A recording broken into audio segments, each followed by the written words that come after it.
And hello everyone, welcome to the stream. So, Shenmue is finally done. It's time to continue the Great Ace Saturnia request from Kuluk01.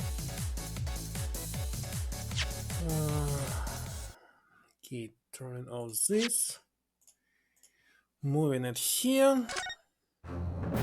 I believe you cannot see any cursor. Well, cursor is here. But if I move it to the bottom left, see it if I move it. That's so easy to hide it. I hope it's not visible. Let me check on screen. On stream. No, I cannot see it on stream, but who knows? Maybe this one single pixel is visible. Alright, now I need to check the sound, so testing.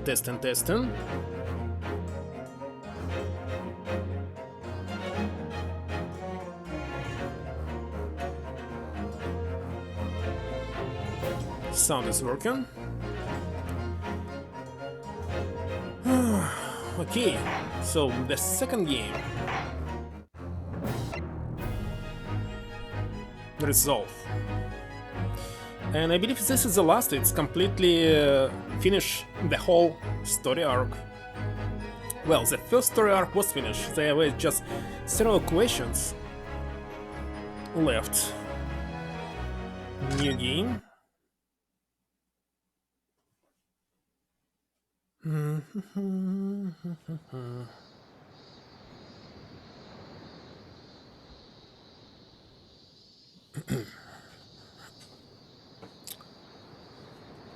What's the best place to see this one? こうして目の覚めるような澄み渡った青空の下に立つと、ロンドンでのあの日々がまるで嘘のようでございます。懐かしい異国の大帝都。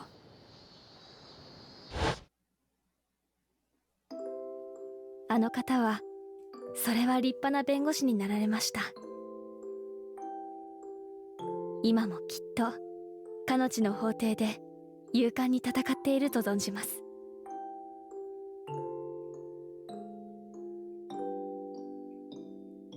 挨拶が遅くなって本当に申し訳ございません。帰国より慌ただしい日が続いたものでございますから。それに一体誰が想像したでしょうか。この国に戻ってからたった2ヶ月。Yeah, find myself faced with another crime? What?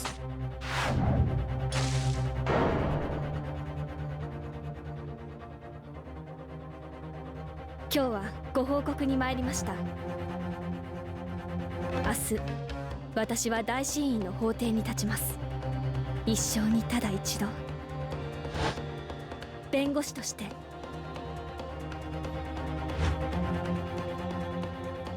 Seriously? She'll be a lawyer now? Oh my god. She was killed? こ What? のスサトに力を与えてくださいませ。 What just happened here? カズマ様。 The game just started, but already they turned the plot upside down from the very beginning. The main criminal just died. They showed the blossoming attorney. Wonderful. The main antagonist just was killed.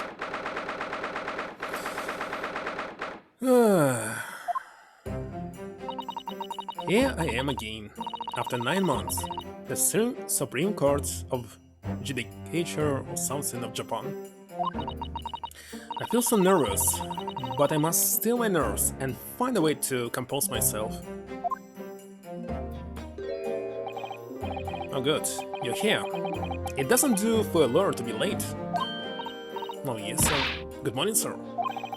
Hardly recognize you. You got a fine figure, counsel. But you look as white as a sheet, and those white eyes aren't doing you any favors either. Oh dear. The truth is, I'm so incredibly nervous I feel utterly seated. I almost wish that I'd never been born. Goodness, not the sort of things a father hopes to hear from his daughter, I must say. Eugene Mikotoba, professor of medicine at the Imperial Human University. A man who, early in his life, traveled to Great Britain to study the latest advances in forensic medical science. Forensic? The one who is working with death, right? Well, it was in police notes, like this. And of course, my brilliant father. It's only my guess. Excuse me?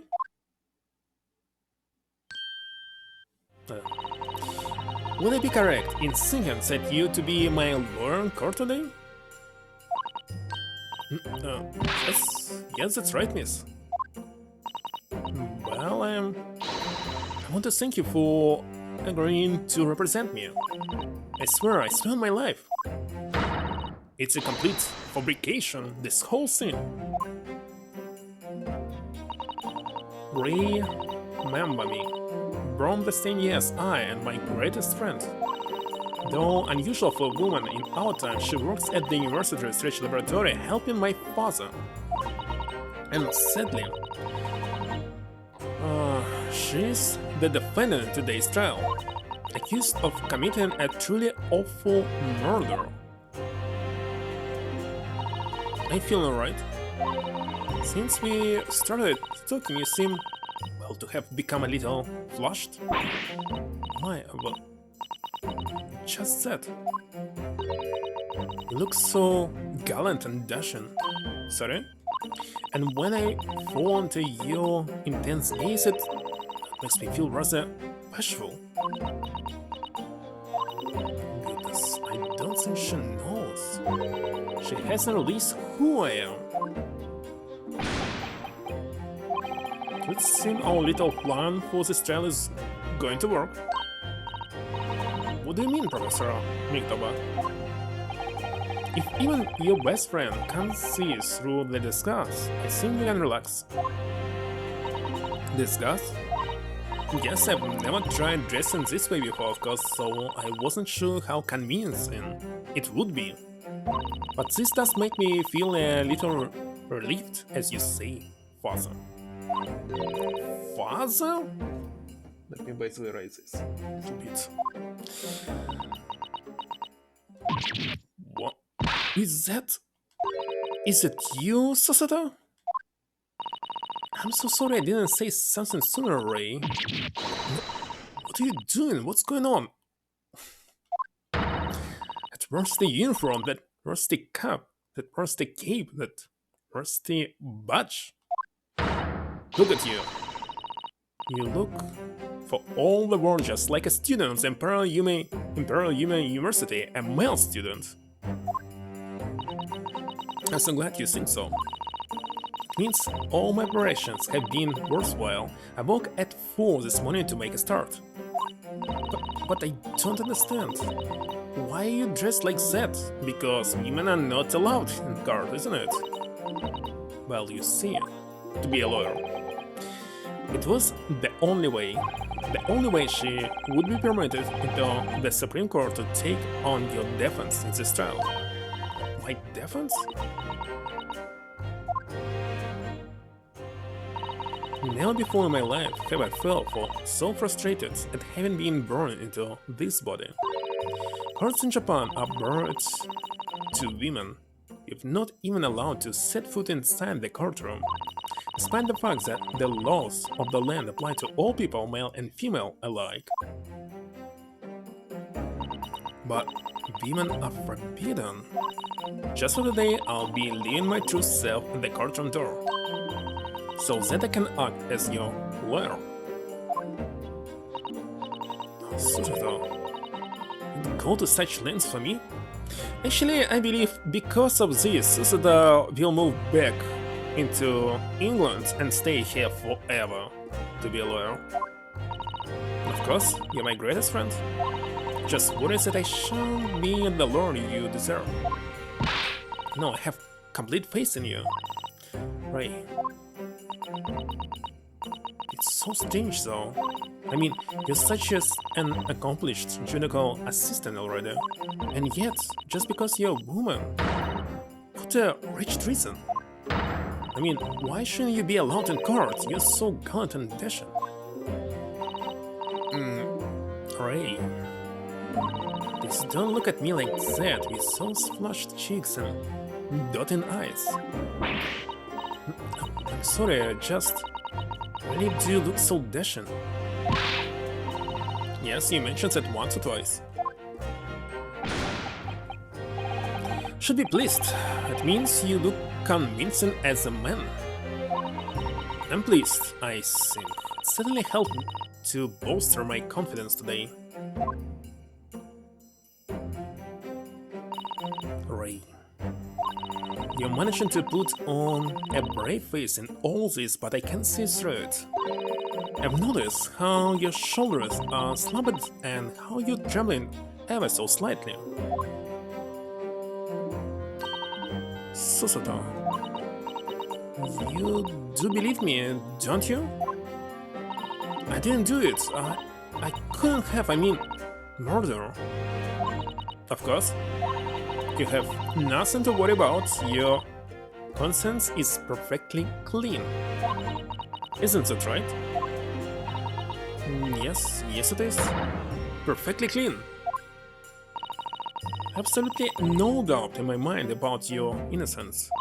Which is why I'll stand by you until the bitter end in this trial. Whatever happens, I'll always be on your side. Because that's what it means to be a defense lawyer. It means so much to me, Susato. Defendant, counsel, court is about to begin. Proceed to the courtroom at once. You should go in at once, Ray. If you're late, the judge won't hesitate to pronounce you guilty. Stand aside. Don't think I've ever seen you run so fast. Well, Susadam, you're certainly surprised your father. Going to such lengths to be admitted in the courtroom with no prior experience of being a lawyer. There was simply no other way, that's all there is to it. But father, you haven't told her, have you? I mean, I'm right in assuming that Ray doesn't know how it came to this. Yes, quite right. I've kept that information from her. It only worry her if she found out that no other lawyer would agree to take her case. I didn't want to burden her with that. And is it true? The reason why every other lawyer is refusing to take the case? Is it really because of who the victim was?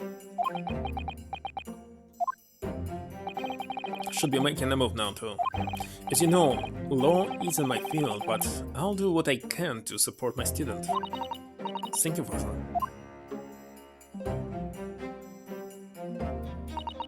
I'm Susuta Mikatawa, a judicial assistant. 8 months ago, I accompanied a student of law on a study trip to Great Britain. But 2 months ago, due to unforeseen circumstances, I found myself back in Japan. How many times have I wished that he were here, I wonder. Still, I have no choice now but to steel myself for the trial ahead. Wish me luck, Naruhodo-san.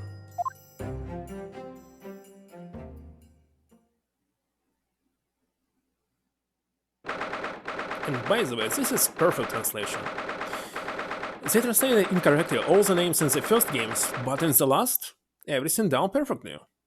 Not like in Shenmue.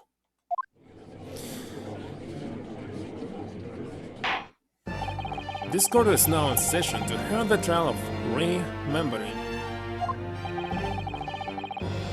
So his hair was cut and still like this? Oh my god. The execution is fully ready to proceed, Your Excellency.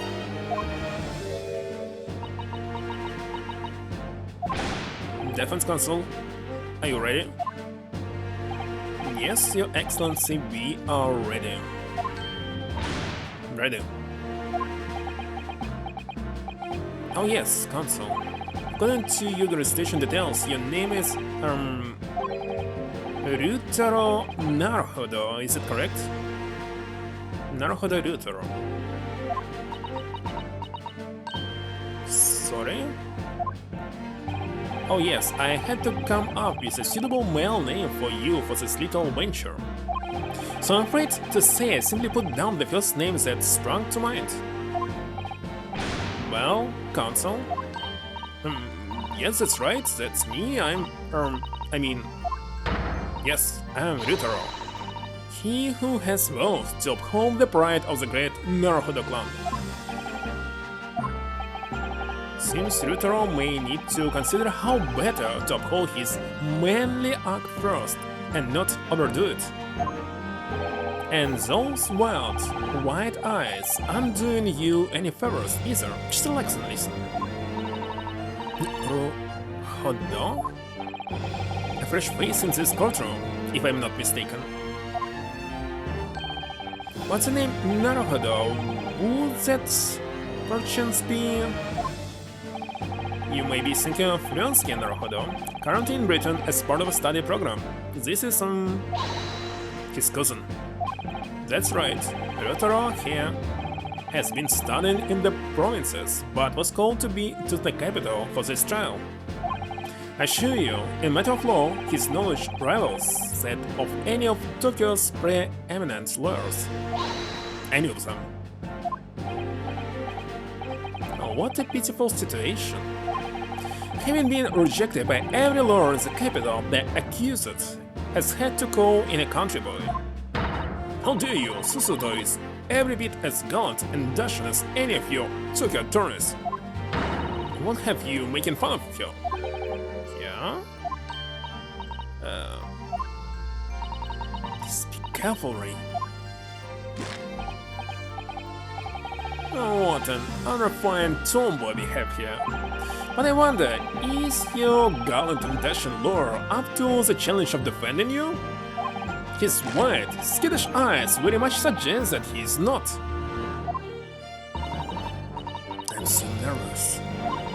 Now that I'm standing in his shoes, I'm starting to understand what Naruhodo-san goes through.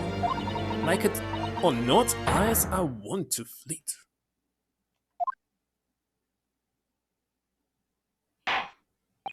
The case to be heard on this day is a matter of great significance to our national interests.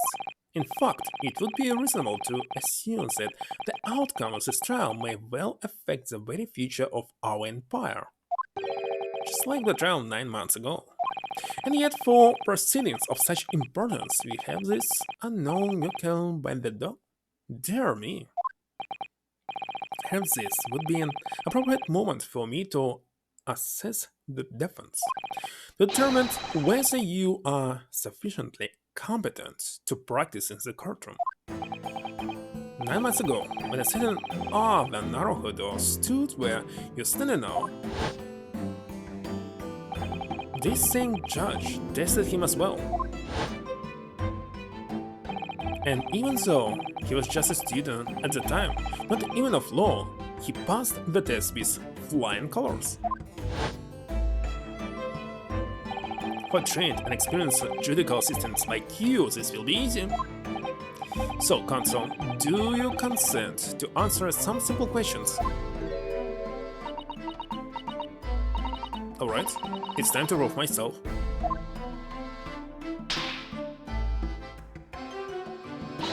Yes, Your Excellency, but please do make them simple. Very well, to start with, you will state the name of the victim. Phew, that is simple. I could not forget that if I tried.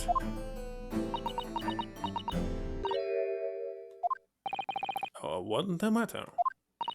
Now that I'm standing in his shoes, I'm starting to understand something else Naruhodo-san goes through.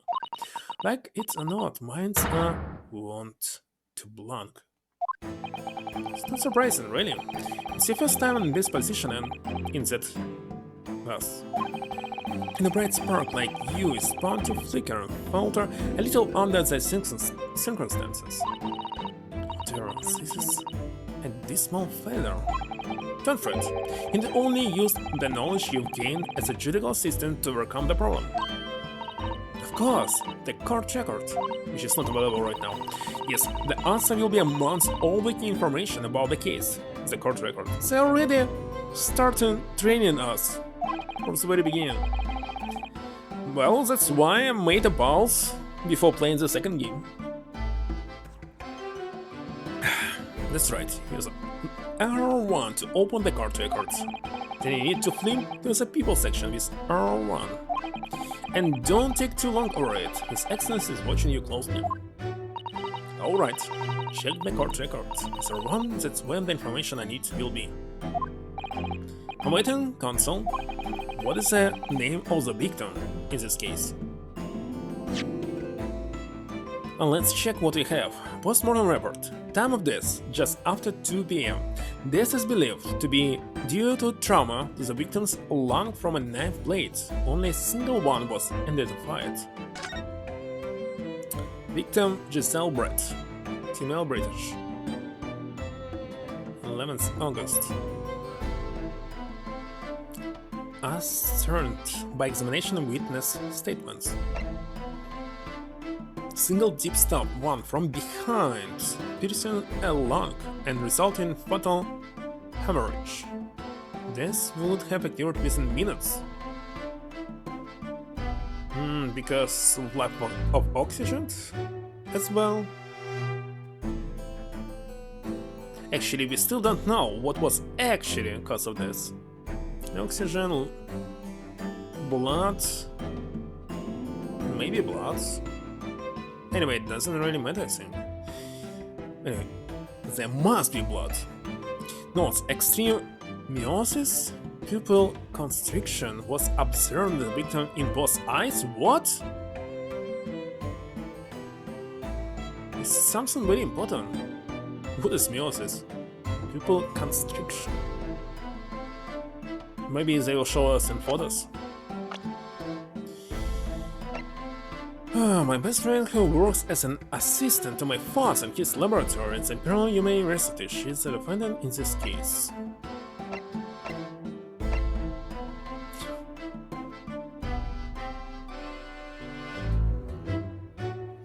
Nice.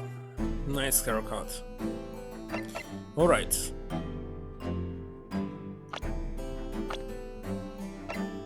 remember me. What? Victim. Victim is Giselle, it's easy. Wystarczy oczy, don't remember.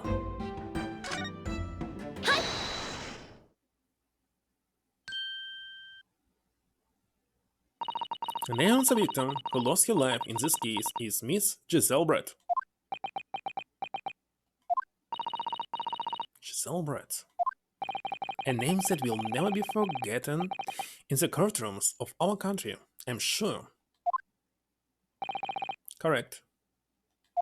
And being a member of our Emperor's judiciary, you will be well aware of the significance of that name. So, let me pose another simple question.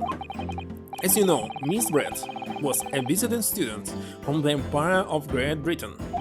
Why then is her name indelibly associated with our own Emperor's judicial history?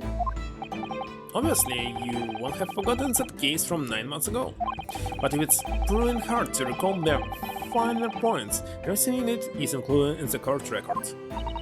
Obviously, I still remember. That was the start of everything.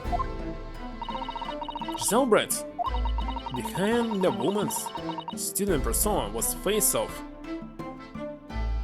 killer Queen Victoria, a victim. Well, it's definitely a killer, but I will check.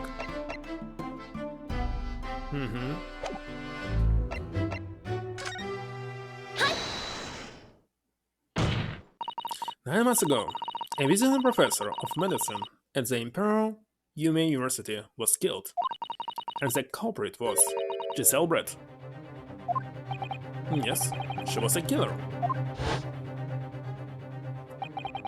At the time, our country had just signed a new treaty with the Empire of Great Britain, and it was in the midst of this delicate diplomatic situation that the incident occurred. An Englishman, Dr. John H. Watson, was shot dead. I believe he was an associate of yours, Professor Mikadoba. Yes, I was in debt to the man. He'd been my mentor when I went to London to study forensic medicine. Indeed, it was I who invited him here to Japan as a visiting professor at the university. Naturally, the murder of an Englishman on our soil was a matter the government wished to resolve rapidly. Indeed it was, which is why a secret trial was conducted here at the Supreme Court. A student of the Imperial Yume University was arrested on suspicion of murder. A second-year English language student by the name of Ryonsuke Naruhodo. With the help of his best friend, a student lawyer, the accused conducted his own defense and exposed the despicable crime committed by Miss Giselle Brett.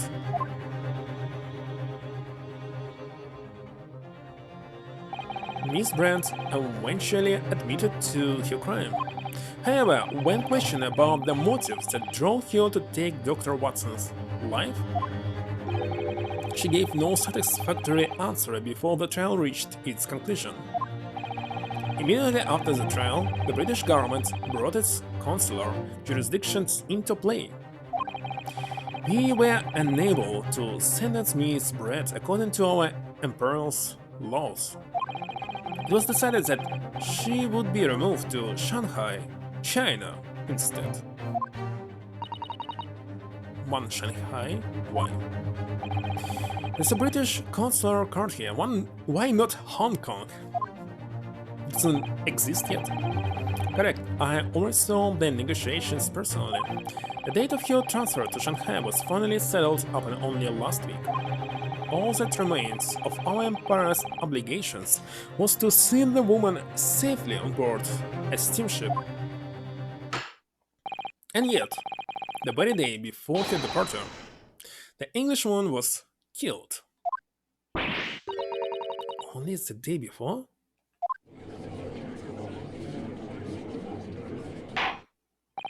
That will do.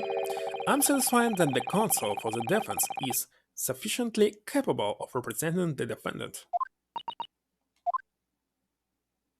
Thank you, Excellency. On the first hurdle. Now, a summary of the incident, if you please. Prosecutor Archie. Oh, this one is Archie, of course. As is your wish, Your Excellency. The repugnant crime took place on the 11th August in broad daylight. On the outskirts of the imperial capital under a bright blue sky, at a secluded bathing spot by the sea. The incident occurred inside a small beach hut erected for bathers to rest or change their clothes. The cause of death was a single stab wound to the posterior abdomen that pierced the victim's lung, an injury which proved fatal. There were two persons alone together in the beach hut at the time of the victim's death. His breath in her bathing attire and the accused remembering.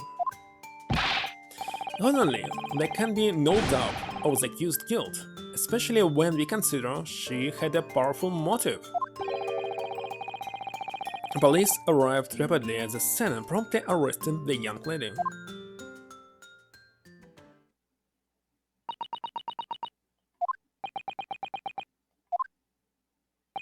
Well, that extraordinary description of events leaves me somewhat lost for words, I must say. Certainly true. The prosecution summary was full of words that raise an awful lot of questions.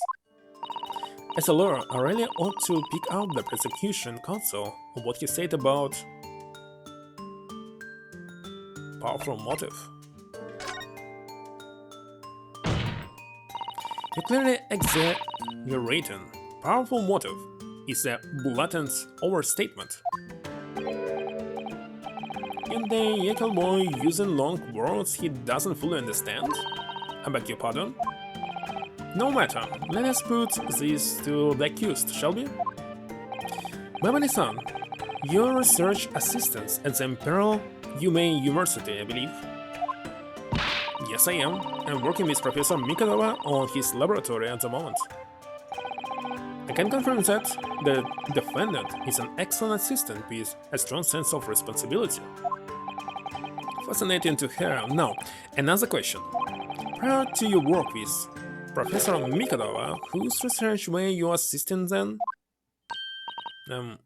Well, I was studying under Dr. John H. Watson. Dr. Watson? The visiting English professor who was murdered by Miss Brett 9 months ago?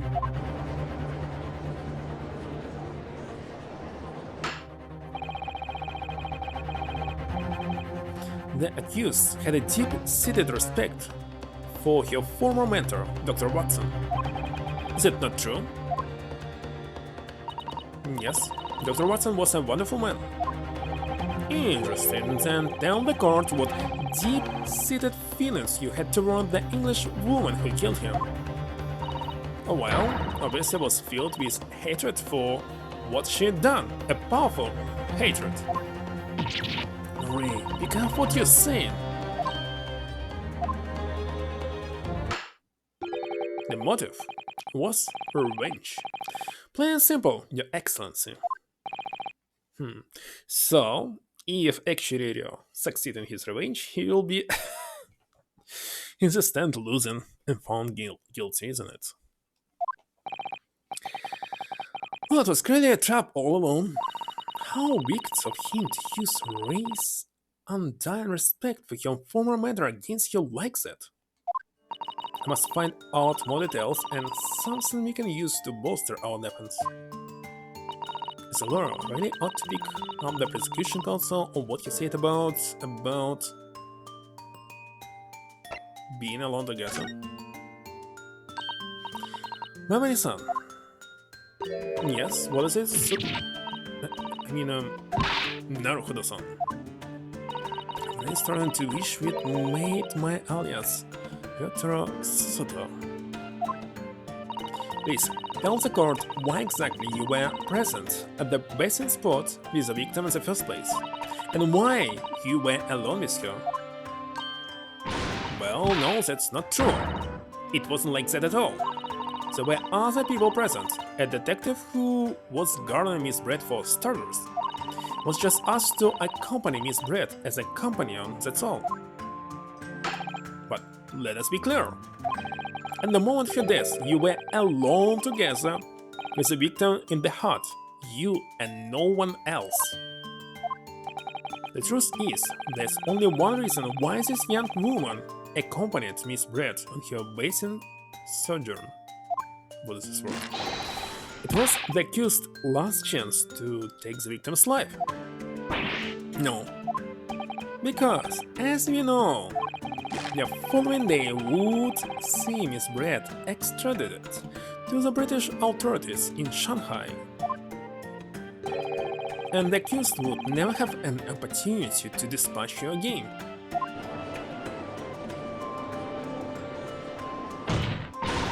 Kindly refrain from conjecture, counsel.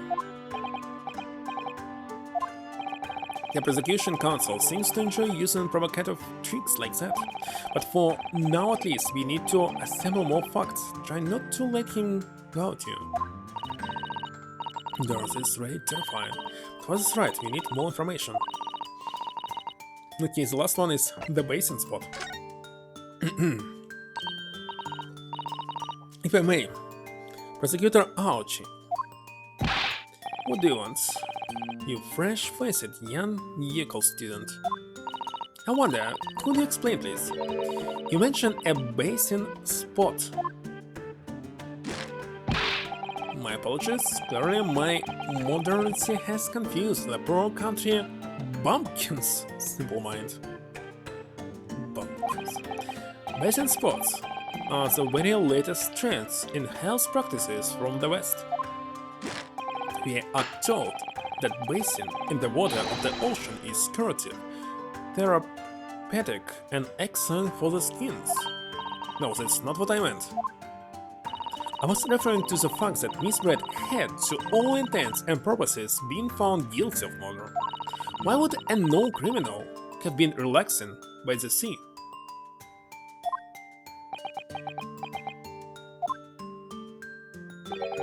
For all time's sake, I believe. Sorry. Miss Brett was to depart for Shanghai the following day. Her final wish, as it were, was to enjoy a day at our country's wonderful coast. And the British Embassy put extreme pressure on our government to comply. But on what grounds would we agree to such a request? Because, as usual, our government is unable to stand up to foreign powers. In matters of diplomacy, since we don't even have the courage to decline the whims of a known criminal. Look at me, Professor. It was the government who granted permission, not I. In any case, it was decided that with a dedicated detective on duty, nothing could go wrong. But in fact, a murder took place. I said, don't look at me, it was the Kensuan girl who did it, not I! No one has proven that yet. Wouldn't provoke the man if you don't need to.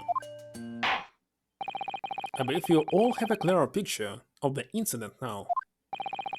Despite your guilt being determined 9 months ago, Miss Brett managed to avoid incarceration, instead continuing her research work at the university. Obviously, all of that period, she and Ray would have encountered each other on a number of occasions.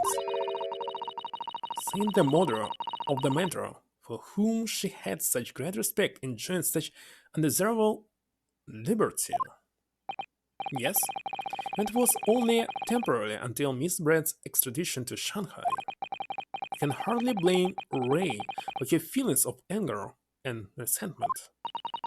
Poor Ray.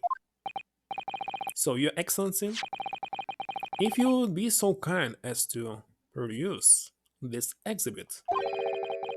Photographic prints that show the scene of the crime immediately following the grim incident.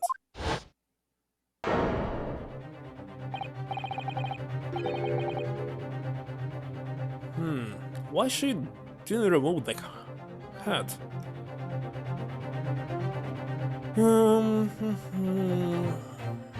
Yes, singing console. Tragic image. As you can clearly see, there's nowhere within the heart that anyone else could have hidden.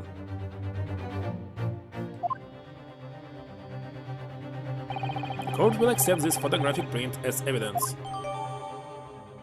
Photographic print of the scene taken by police just after the incident occurred. The step 1 is the victim's back is clearly visible.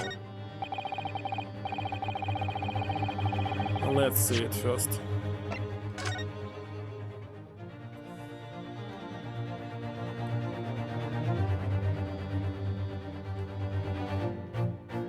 I don't know if I need this magnifying glass, but it doesn't really help. It didn't help in the first game, so there's nothing to magnify.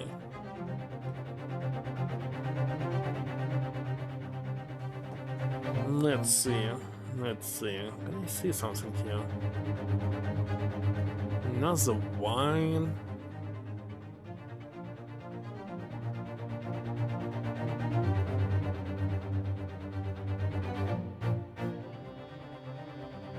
I don't know. As understanding then, the victim and the defendant were alone inside their beach hut at the time. Oh, by the way, let me check if I can save. Still using the same saves.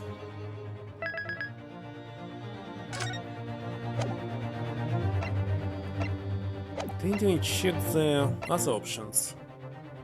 Text box transparency. I believe everything is fine. Let me take a pause for a few minutes, be right back.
Alright, let's see. Okay, as I understand it, then, the victims and defendant were alone inside the beach hut at the time. This is deeply troubling, I must say. The finger of guilt points firmly at the defendant. Well, Your Excellency, naturally the prosecution has much more to its case, and by the way, see the mouse. No, it's hidden. We intend to prove the accused appalling actions beyond all possible contention. By the way, what if there were no witnesses and other stuff? How would we prove that she's not guilty, huh? To that end, I can confirm that we have multiple witnesses to the crime and damning evidence. Witnesses? But who? Should be glad that there's witnesses. One of whom I might add is a highly respected police detective. I assure you, the testimony of these witnesses will leave no room for doubt.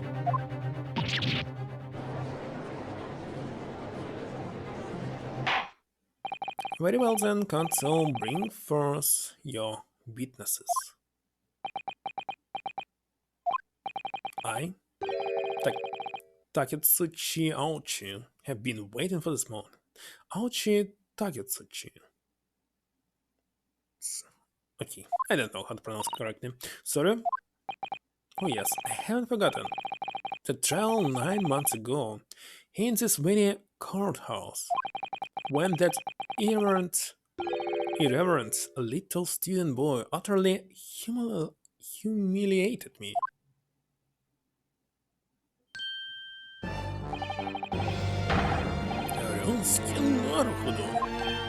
Oh, yes? This insult to the Aoshi family name will never be forgotten. You have become conceited with age council, but they all have to stand aside and make way for the new. It's the way of the world. May you never forget that.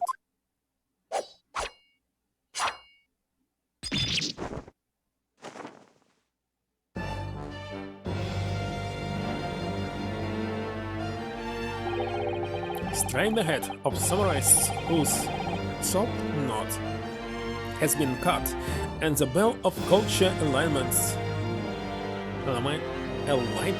tolls. Yes, on that fateful day, my former self died. The start of your own mini major revolution. Are you modernizing as well, Console? Modernizing. Silence. Silence as for revenge back then, there has been a minor miracle at the top of my head. Observe the Aochi growth. You see this seed of hope sprouting forth from the barren expanse of my crown. I think the tiny growth is trying to tell me something. I'm afraid I can't really see where is the hope exactly. Is it silence? Today, I face another young student of the Naruhodo clan. Well, I will vanquish you. And my victory will be fertilizer for the seed of hope atop my head. Have been warned. So I can make a prediction that this seed of hope will simply disappear at the end of this case. He'll become completely bold. With that, the prosecution called the witnesses to the stand. Looks like the stakes are high on both sides in this trial. The prosecution and defense each has much to lose. Haircut is hardly comparable to race life.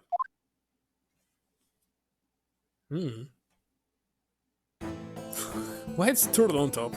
And what are you doing here? Witnesses, please state your names and occupations for the card. Chief Inspector Satoru Hasanaga, Imperial Police Bureau. I haven't discussed, obviously, so I can go undetected. And I am, well, the next big scene in books. An author announced through the capital, in fact, yes. Soon to be sold out. The satirical I Am a Cat, a sensational success by Sasaki Natsume. Oh my goodness. Struggling student from the province, please. You needn't be in awe of me. I needn't? It's only natural that you'd feel nervous in my presence, but all of you please relax. Call me Sasaki even. Yes? What on earth are Sasaki-san doing here? Read carefully, Sasuke. That author fellow knows you from your time in London, doesn't he? If he exposes you for who you really are, this will be all before it's begun. Yes, of course, I know. I presume Suzuki-san won't have forgotten about me. I could certainly never forget him. Also, he does seem to have changed somewhat in the 6 months or so that it's been since I last saw him. And as for Inspector Hosonaga, that amazing outfit is hard to believe. Do you have something on my face? Well, your glasses for one, also they don't seem to be helping you, see? Thank goodness he hasn't recognized me either. I suppose it's this disgust, is it? I thought that apparent here, the clothes I was wearing at the time would make for a more faithful testimony. It's my guiding principle to carry out all testimonies flawlessly. Well, I can appreciate why an Imperial Police Bureau detective might have been present. But what business did a writer such as yourself have been in the sense, Sasuke-san? Well, you see, I'd been asked that day to give a lecture on the morning of the incident in the Imperial Humane University's Grand Lecture Hall, no less. At Humane University? After the lecture, I had a very pleasant conversation with a researcher from the Medical Science Department. The professor over there, in fact. With Professor Mikataba? Yes, that's right. It was arranged by one of the newspapers. They wanted some story or other about 2 former students who had studied in Great Britain. Of course, being a renowned author, the press never leave me alone. They secretly spy, snapshots, scribble stories, and scupper my privacy. As you can see, the conversation has written up in this newspaper here. Read it at your leisure, my provincial struggling student friends. I have plenty of copies. Thank you very much. He practically threw that paper at me. Alright, so it's important. A newspaper containing an article about discussion between my father and Suzuki-san. The debate became quite spirited. Let's see.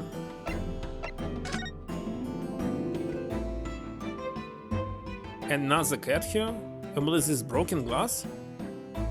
Wait a second, you want to say that reporter killed here? That's why it's broken here. Stephanie will be related. Must.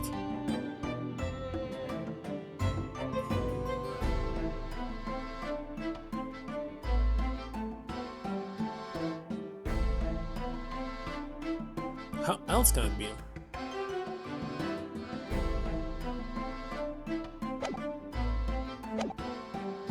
Anyway, following my interview with the professor, the Latin question appeared and made a very unexpected announcement. I should like to go with everyone to see your country's coast. Those were her words. As explained before, Miss Brett was never taken into custody. She continued to work in my laboratory under strict surveillance, of course. At which utterance, the university immediately contacted the government to seek guidance. And the response was, permit Miss Brett to go as long as the detective accompanies her. The detective I'm at liberty to divulge was me, Chief Inspector Satoru Hosonaga. Thereby, the entire party departed cordially for the seaside, it seems. It was extremely challenging to clear all other members of the public from the vicinity of the beach. But fortunately, I am at peak physical fitness at the moment, so I was able to carry out my duty flawlessly. My Inspector, you... well, you do have something on your face now. Oh, how unsettling. I do apologize. Does that mean that you went to the beach too, Father? No, fortunately, I had work to finish off. But unfortunately, of course, it meant that as my assistant Ray was invited to take my place. Because being a renowned author, I didn't like to decline the invitation. But if only I had, I'd never have seen that awful sight. Relentlessly wrecked by remorse and regret. Very well, I must now ask you to present your formal testimony to the court. You will give an account of all that you witnessed on your impromptu excursion to the coast. Of course, Your Excellency. Relentlessly wrecked by remorse and regret I am.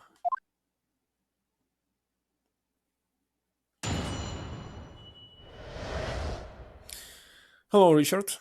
The witness at stand. On the day of the incident, I was ordered on a special surveillance assignment in this discourse. I just managed to catch that crab, and I suddenly heard a caterwaul from behind me. I ran to the beach hut at once, where I found the pair in question. Yes, that young girl was astride the Englishwoman, dagger in hand, and she stabbed wildly. I saw blood on the table, on the blade. It proved to me that she'd stabbed the victim multiple times. Wait a second, multiple times? But in the report it was only once. I can check it right now. Not this one. Why did I open this?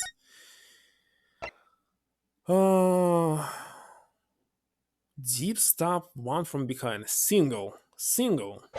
Indeed. It does appear from this testimony that both witnesses here present saw it. The very moment of this heinous crime. What? Now, if you will recall, I promised evidence as well. What phrase did I use again? Oh yeah, that was it. Damning evidence. What have you there, console? A so-called fontaine pen, is it? Fontaine pen? Correct, Your Excellency, I found it at the scene whilst examining the body. It appears that if you die moments with your final ounce of strength, the victim clutched a piece of evidence that would positively identify her killer. What? Your Excellency, if you would cast your eyes on the photographic print of the crime scene once more.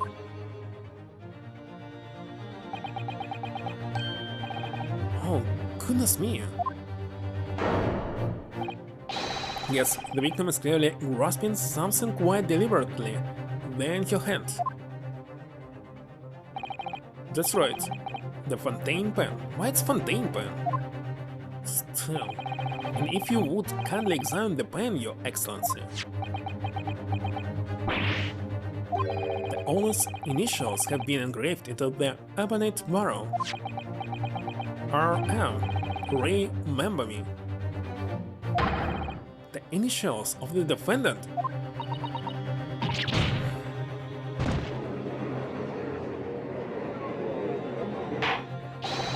This fontaine pen will be admitted immediately as critical evidence.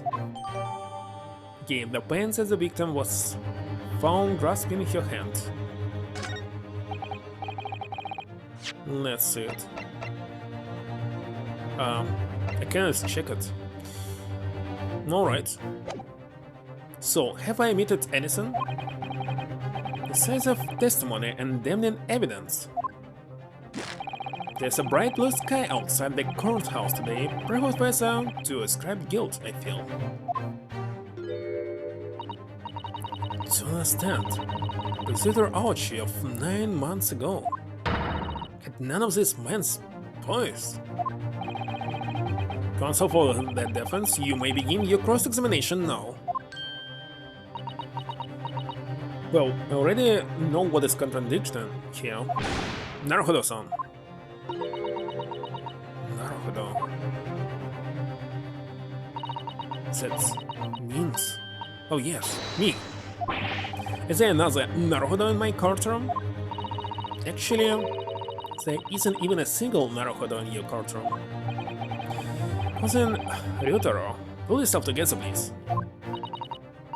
Alright, I've seen this countless times as a judicial assistant. Find inconsistencies in the witnesses' testimonies to prove that they're lying somehow. That's all there is to it. That's how a real lawyer would handle a cross-examination.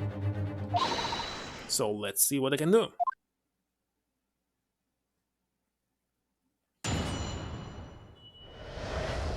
I actually can provide it immediately. Without even pressing anything.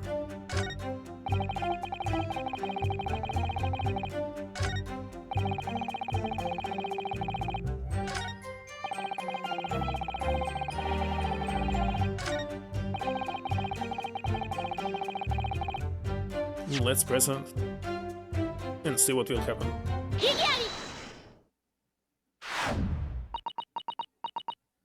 Or not? Is it accusatory cry that just welled up from deep inside me? I think I finally understand. Every time Kazuma-sama and Naruhodo-san have stood here at this bench, the stakes have been very, very high indeed. It's the meaning of that man's pulse console. I'd like the witness to clarify something for me. What? Where? When? How?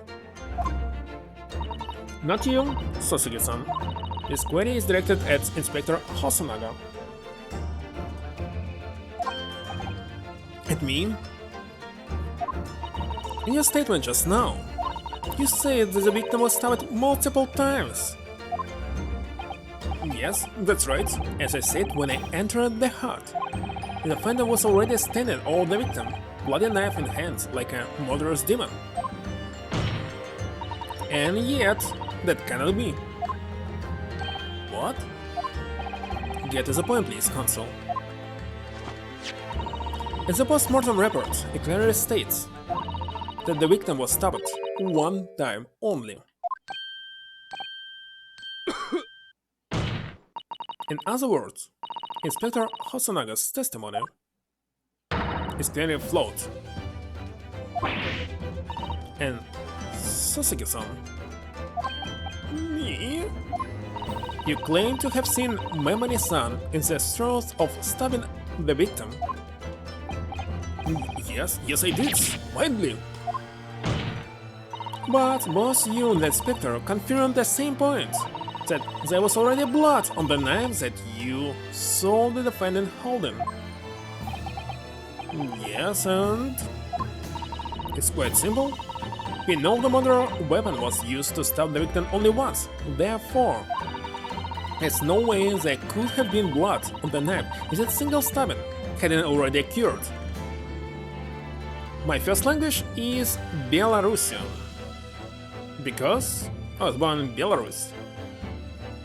Despite the country is actually bilingual, in the school, well, actually it was not in school but in gymnasium, it was every single subject in Belarusian language, so that's my first language. Despite that, it's around just 10% of country to whom this language is the first. Really. Alright, there's no way there could have been blood on the knife if that single stabbing hadn't already occurred. True. Then what exactly is your contention, Consul? Are you ever going to tell us? Yes, Your Excellency. There's only one logical conclusion. What Sasuke-san in fact saw was not the moment that the defendant stabbed the victim at all, but the moment that the defendant in fact withdrew the blade from the victim's body. That can't. Excellent work, Susudo. You exploded at them with that objection and then proceeded to pull them apart systematically. Well, this takes me back. Yes, I seem to remember your cousin staged a scene much like this as a trial 9 months ago. A half-witted child with a half-baked objection attempting to steal the show. You're right, there were certain similarities. Except that so-called half-witted child managed to outwit the prosecution who has only half a head of hair. Hello, anybody, Rava? Slender. The head is quite adequately dressed. In any case, all this talk of stabbing and withdrawing and multiple wounds, it makes not a jot of difference. What? Why not? Engage your brain, young man. When the accused first plunged the deadly weapon into the victim, it was the fatal blow. And it was that moment, just as she had withdrawn the blade ready for her next strike, that the witnesses saw. The knife was already stained with blood, because the accused had already stabbed the victim. All you have successfully shown is your little display. Is it the mustached author is prone to moments of extravagance?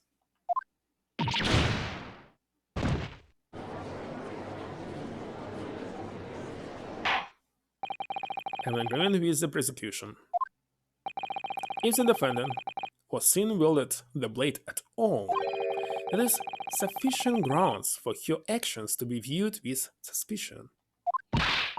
But if she was withdrawn the blade, and we are back where we started.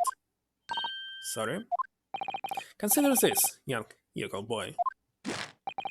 If the student girl is innocent, as you claim, then why would she have pulled the blade from the victim, and with a demon's cold-blooded composure, too? The prosecution demands an explanation, and it had better be good. Why did Ray pull out the knife? It's kinda strange because, oh yeah, she studied medicine so she knows how to manage this wound? Oh yes, going for the jugular. What does father mean by that? Let the court hear your answers and counsel. The truth is, I don't really know. I have to come up with a plausible reason here or we don't have a case. The reason why the defendant pulled the knife blade out of the victim's body was surely so she could stop her game, save her life, hide the knife. Obviously save her life. According to the post-mortem report, the victim's death was not instant. That's correct. It's thought she would have remained conscious, but shot well after sustaining the injury. Indeed, giving her the time to take hold of this piece of evidence that clearly indicates her old killer. The point is, being a medical research assistant, Memory's son was compelled to act when faced with the wounded victim. Instinctively, she pulled the blade out in an attempt to save Miss Brett's life.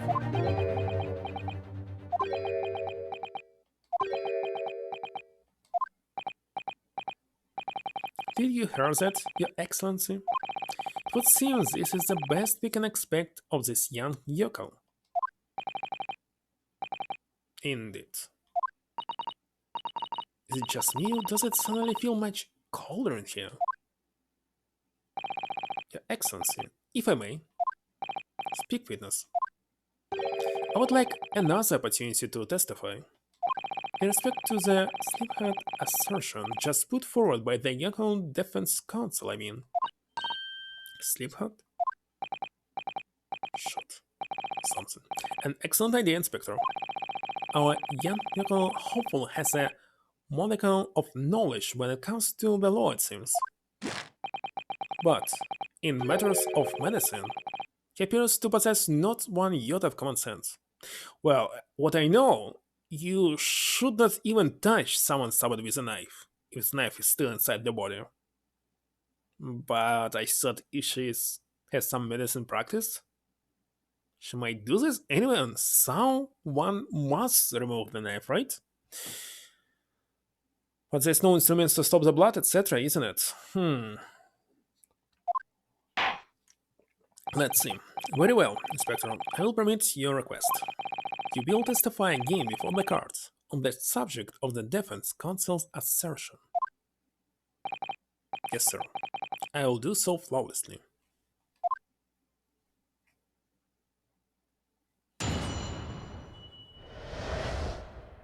Forensic Medicine Primer. Pulling a blade from a wound without sinking could cause heavy bleeding, indeed. It's basic knowledge that any medical research assistant with an ounce of sense ought to know. Actually, everyone must know this. In other words, there's no good reason why the defendant would have tried to pull the knife from the victim. Actually learned it at school. Gymnasium. Let's not forget, the young student did have a motive for killing the victim.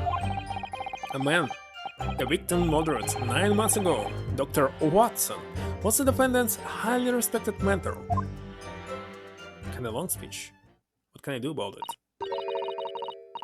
it? Is what you just said true, Inspector? That pulling a knife from a wound may cause the wound to bleed heavily? He's right. Yes, think of the weapon itself as a stopper in the wound that prevents excessive blood loss. And the doctor is ready to provide proper treatment. That stopper shouldn't be removed. Oh, I see. This way you should stay on the farm. Even a quack from some obscure mountain village would have such basic knowledge. Anyone who's ever given someone a little poke with a knife and pulled it out again knows it. Well, I've never stabbed anyone, you see, or pulled a blade out of a wound, so... Of course you haven't. I didn't bring you up to behave like a bandit. Is it true what they're telling me? Yes, it's basic remedial knowledge for medics. Ray would have been well aware of it. If she were to claim ignorance of such fundamentals, that would prove fatal in many ways. But then, why would Ray have done it? She have pulled out that knife in full knowledge that it would be fatal for Miss Brett. I don't know. Ray never once mentioned anything about the knife to me. It seems almost impossible to believe, but... Could my friend actually have? Sister. Yes? Pull yourself together. Maybe the victim was killed by someone else, but fatal blow was done by Ray. Why not? I mean, remove this knife. I mustn't lose sight of why we are here. Counsel, it's time for your cross-examination. Yes, Your Excellency. However, I must warn you that if your cross-examination fails to identify any issue with the established facts, I will be moving to my adjudication immediately afterwards.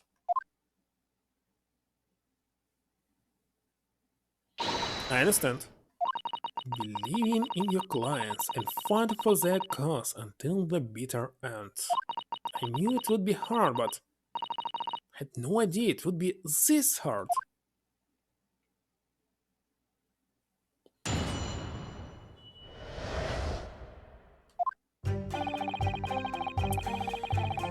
Okay, pulling a blade from a wound without singing could cause heavy bleeding.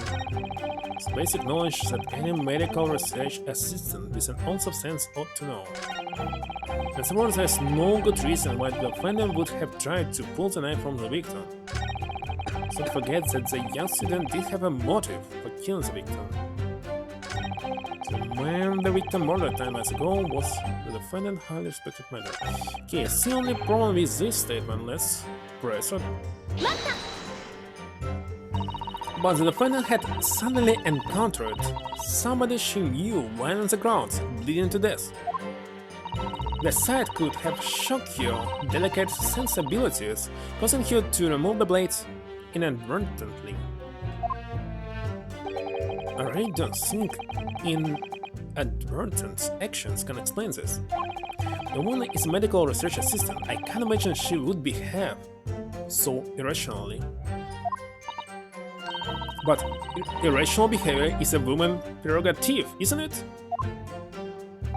Oh dear, you have a lot to learn about women. Only a small-minded man could have such bigoted views. Oh dear, perhaps I'm letting my male persona take hold a little too much. Well, have I managed to convey the basics now? That should cover the medical side of the argument. Don't explain anything.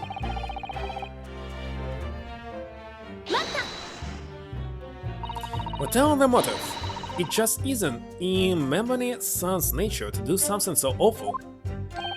But she had both motive and opportunity. That's very hard to argue against. But you don't know the defendant.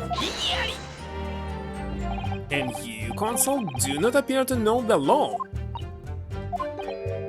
Yes, evidence is the only way to convince the court of your argument, not feelings. Is this legend to defend you? I would almost say I pity the accused. So do I. Inspector, you will reiterate your point about the defendant motive, please.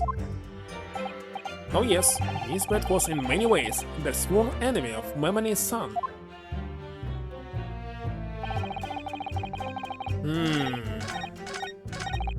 Let's start from the beginning. You say doing it without thinking could be a problem. Does it mean that if you use due care and attention it would be alright? I wouldn't have thought this needed spelling out really, but the blade is like a stopper in the wound, remove it and a serious hemorrhage will occur. In other words, a medic would need to be present before any attempt was made to withdraw the blade. Doing it without thinking would be madness. You just can't do it. Well, thank you for such a thorough explanation. See, counsel, when you act without thinking, the result is a bloodbath. Back to the witness testimony, please.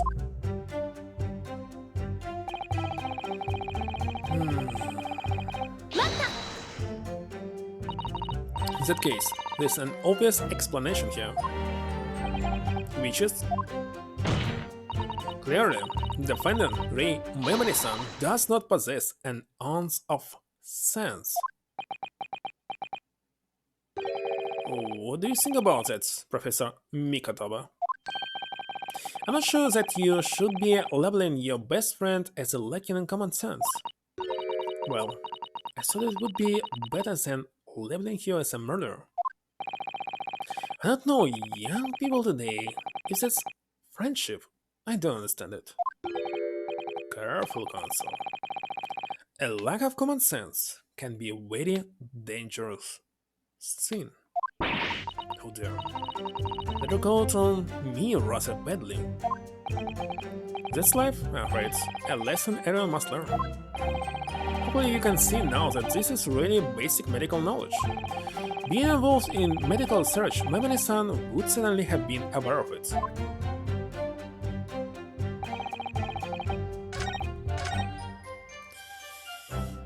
The last statement.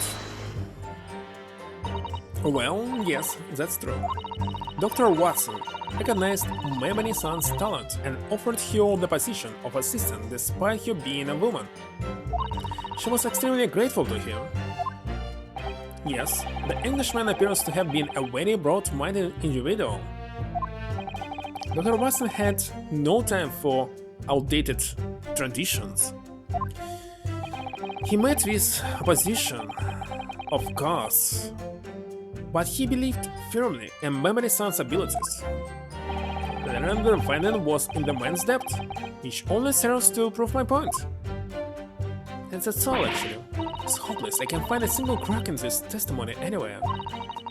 Frey knew what withdrawing the knife from the plant would threaten Miss Brett's life further. Just can't think of any way to explain why she did it.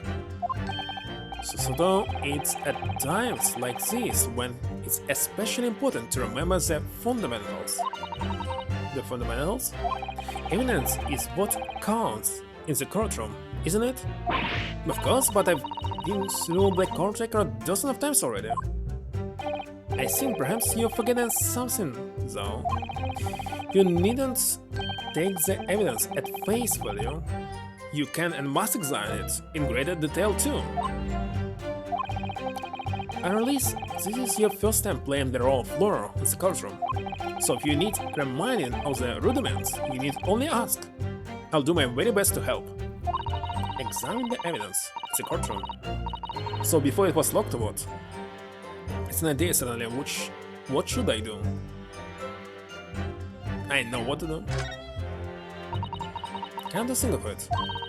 Kazuo-sama and Naruhodo-san were always storing evidence over and over in their hands. Yes, I need to examine things in greater detail with X. Yeah, it was done to actually teach us how to use it again. By the look in your eyes, I see it's coming back to you. Go through the court records again and have a thorough look at everything. Will just find a clue? Yes, I'll do it straight away. So now it was unlocked? Something. I was not able to check this. Yeah, now it's unlocked.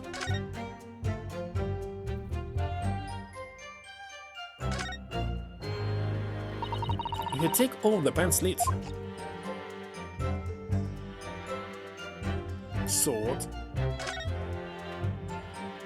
Now let's unscrew the barrel, shall we?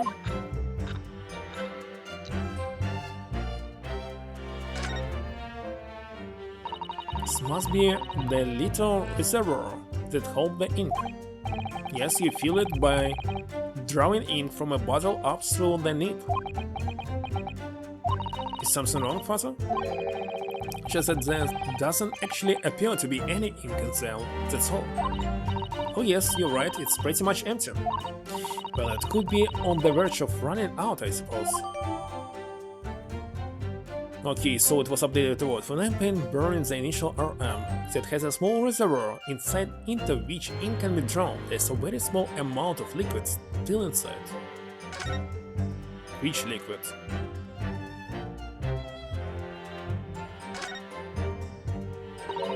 The RM initials are very clearly engraved here, but the fact that Miss Brett was clinging to this pen in her dying moments is very clearly a message too. To defy her killer, I mean. I don't think there can be any doubt that this is a key piece of evidence in this case.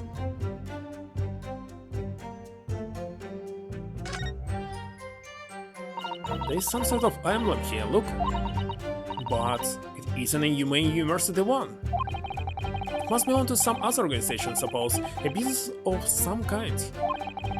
But that would seem to imply that the pen doesn't in fact belong to Ray.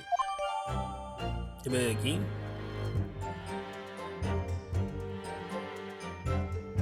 Emblem of some description. First time we're updating something twice.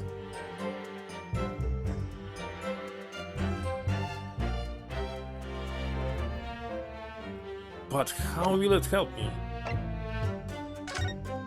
Okay, new page. There is a newspaper from Sasuke-san. There seems to be an important article on the back page as well. Exclusive deadly poison stolen from Humane Medical Research Laboratory.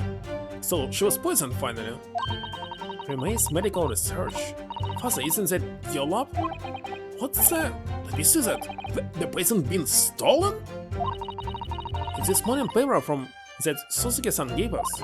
Are you saying you didn't know? As embarrassing as that is for the head of the laboratory, I have not heard any such thing. Why on earth could the reporter have gleaned his information? How to think of it? There was no article mentioning this story in our paper this morning, was there?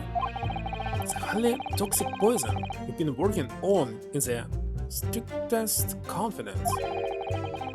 It definitely was reporter. It puts Ray in charge of the project. Ray, she was managing it? If what's right in here is true, it means that she tried to hide the thief from me. And moreover, the details were leaked somehow. I don't believe it.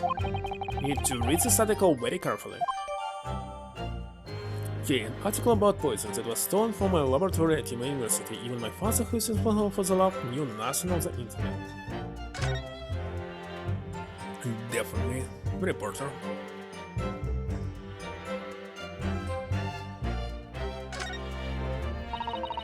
Raccoons England returns tell all. This is the interview with you and Susuke-san, is it, father? Looks as though it was quite an exchange.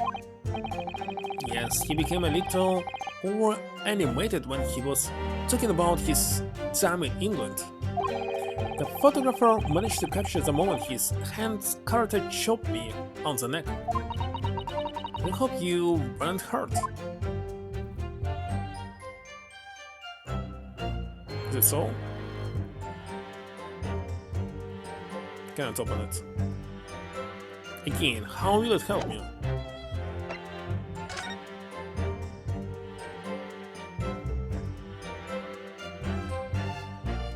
Well, he cannot identify anything new.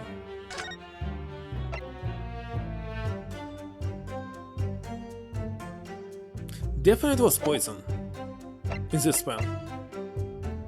But yet again, how will it help me? Very small nuts, very strange emblem. Poison. Exclusive.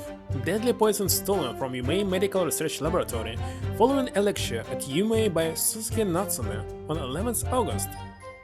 It's come to light that a very disturbing incident took place. A deadly poison being secretly developed in the university's forensic science laboratory was stolen. Let me translate what is forensic. Maybe I did this before. Ah, you mean this? Judicial medical. In connection with the detection of crime. That's why I say that they're working with that person. Because it's... victim. Isn't it? In the murder. It's a crime. Deadly in tiny quantities, even the smallest amount entering the body is severe than most or via one from a poison-laced blade would prove fatal in minutes. Current methods cannot detect the newly developed chemical. University would have to be consulted. Why is the poison being developed? One set of symptoms occurs in minutes, starting with impaired breathing and ending with the acute contraction of the pupils. Prior to death, such symptoms would be suggestive of this toxin. So probably an entirely new synthesis of alkaloids and numerates to have been commissioned by the military. Oh my god. Yet again, how will it help? Pollen and blade from wound. Basic knowledge. There's no reason why the defendant would have tried to pull the knife from the victim. Don't forget that the young student did have a motive for killing. When the victim more than 9 years ago was the defendant's highly respected mentor. It's different about this one. There's no good reason why the defendant would have tried to pull the knife from the victim. But I have nothing to present.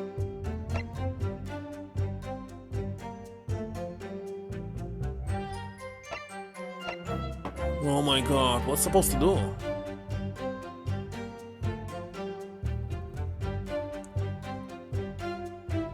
Poison was stolen. Emblem. Small amount of liquid. Can I check this liquid now again?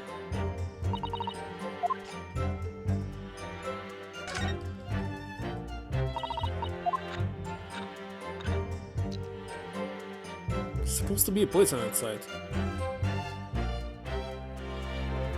But what can I do about this?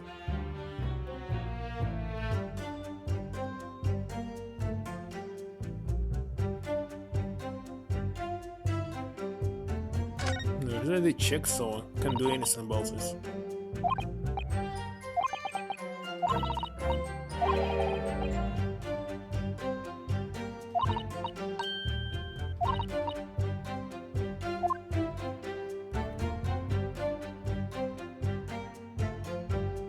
No, there's nothing else. Oh my god. Definitely a poison was inside.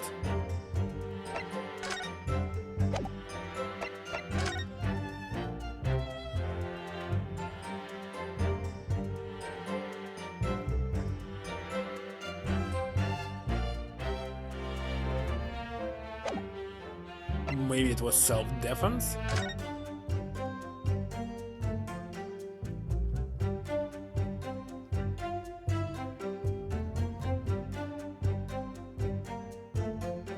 She's holding it like she was trying to kill somebody. But I don't know what's supposed to present.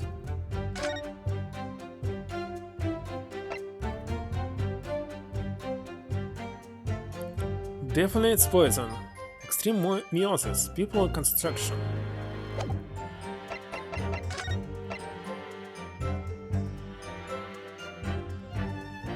Poison beyond developed. Yeah, but where should I put it? Pulling a blade from a wound without thinking could cause heavy bleeding. Okay, so basic knowledge that any medical research assistant with an ounce of sense ought to know. Alright. In other words, there's no good reason why the defendant would have tried to pull the knife from the victim.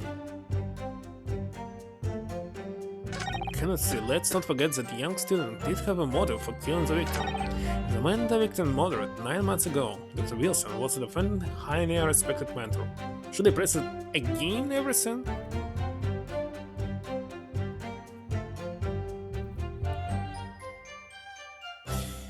If I continue, will I get something? Let's hope I can find a single crack. Okay.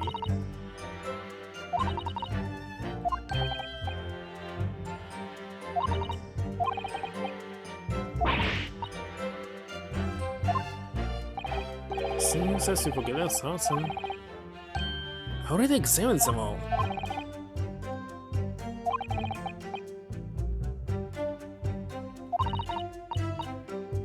Let's ask. Why not? This puzzle, Spartan guidance is what I need. It seems it might be overdoing it slightly, but very well. So open the court record first of all with R1. Now let's take a look at the fountain pen which was submitted as evidence most recently. Simply press X. I already did all this. The initial RM. There is a clearly engraved on the barrel.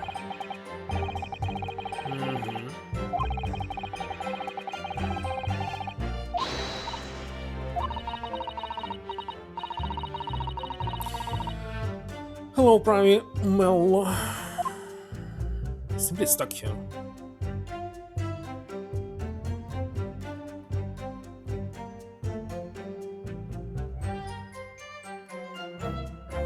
Really stuck.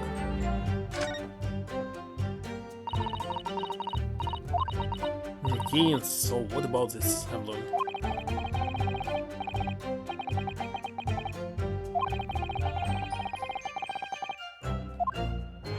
How can this help? Pulling a blade from a wound without thinking could cause heavy bleeding. Okay, let's see one more time. I have this. Some emblem, some small amount of liquid which is definitely will be poison, stolen poison, and actually there's nothing new. Stolen poison and pen, and its connection to the post-mortem report.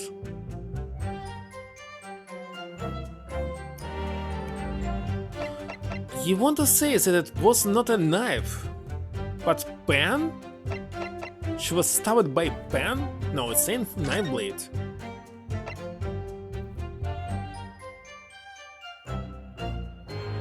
No, it's not saying that it's knife blade.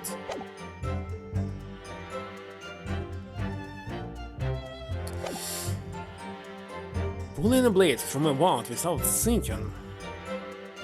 It was not blade at all. Basic knowledge that any medical researcher season with an ounce of sense ought to know. No good reason. It wasn't a knife, isn't it? Motif okay. So it's about this 3 something. Let's see one more time. That thinking could be a problem.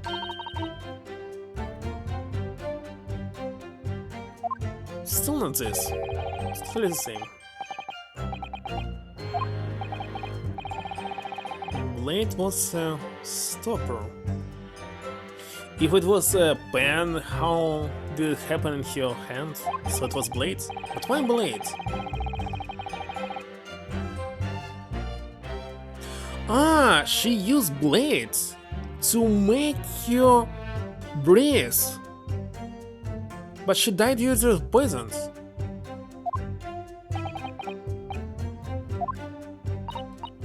So we found the reason why she's moved. Okay, I see. I can try to fail several times. Can save, of course.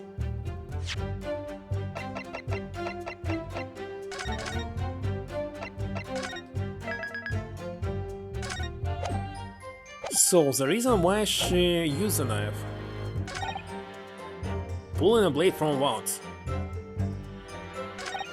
Basic knowledge. No good reason why the defendant would have tried to pull the knife from the victim. I must present. But what? Post-mortem reports? Doubted. I must subject to the witness' last statement. The evidence you trust in my direction is supposed to prove your point? I several times failed in the first case in the first game, but nowhere until any lost. Again I'm failing. What should I present here? Pen?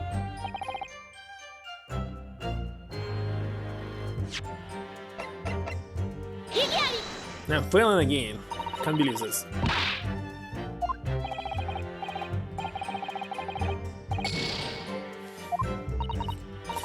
What staples should be updated?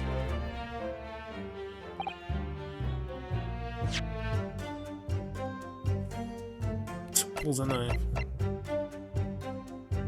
It's definitely not this.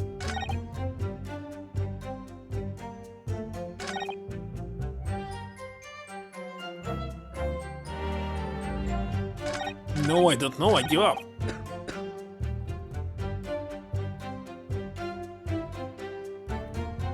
Student did have a motive.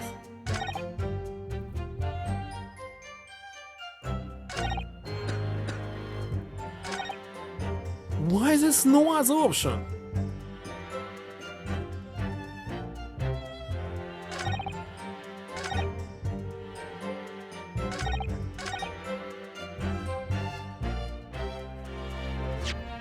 Oh my god.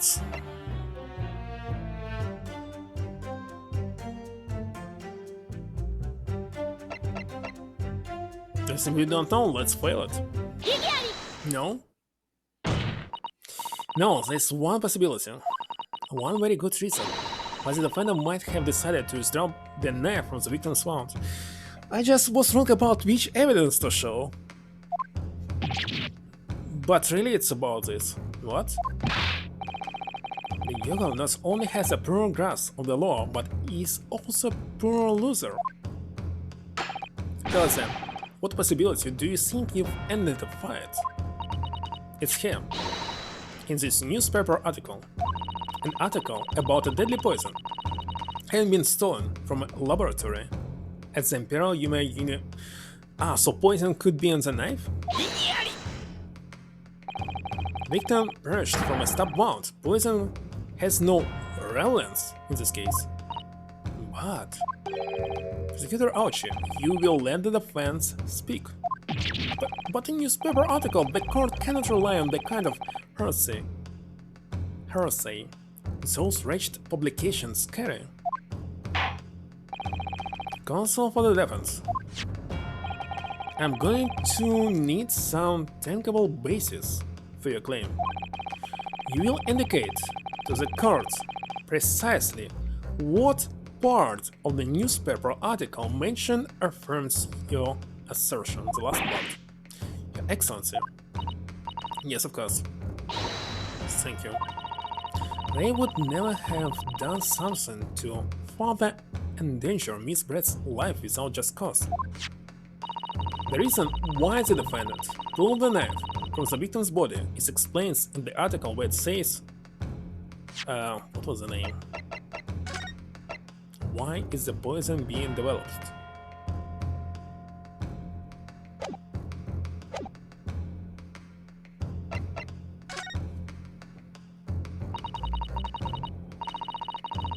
According to the article, the development of the poison was requested by the military.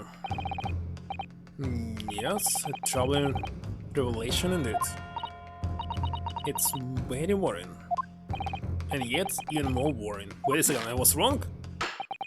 Is how this yoga is trying to manipulate the court with nothing more than rumors?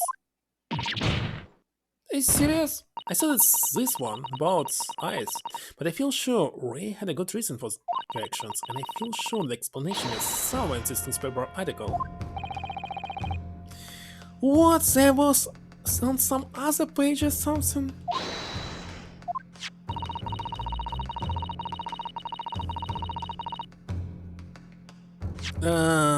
Let's see.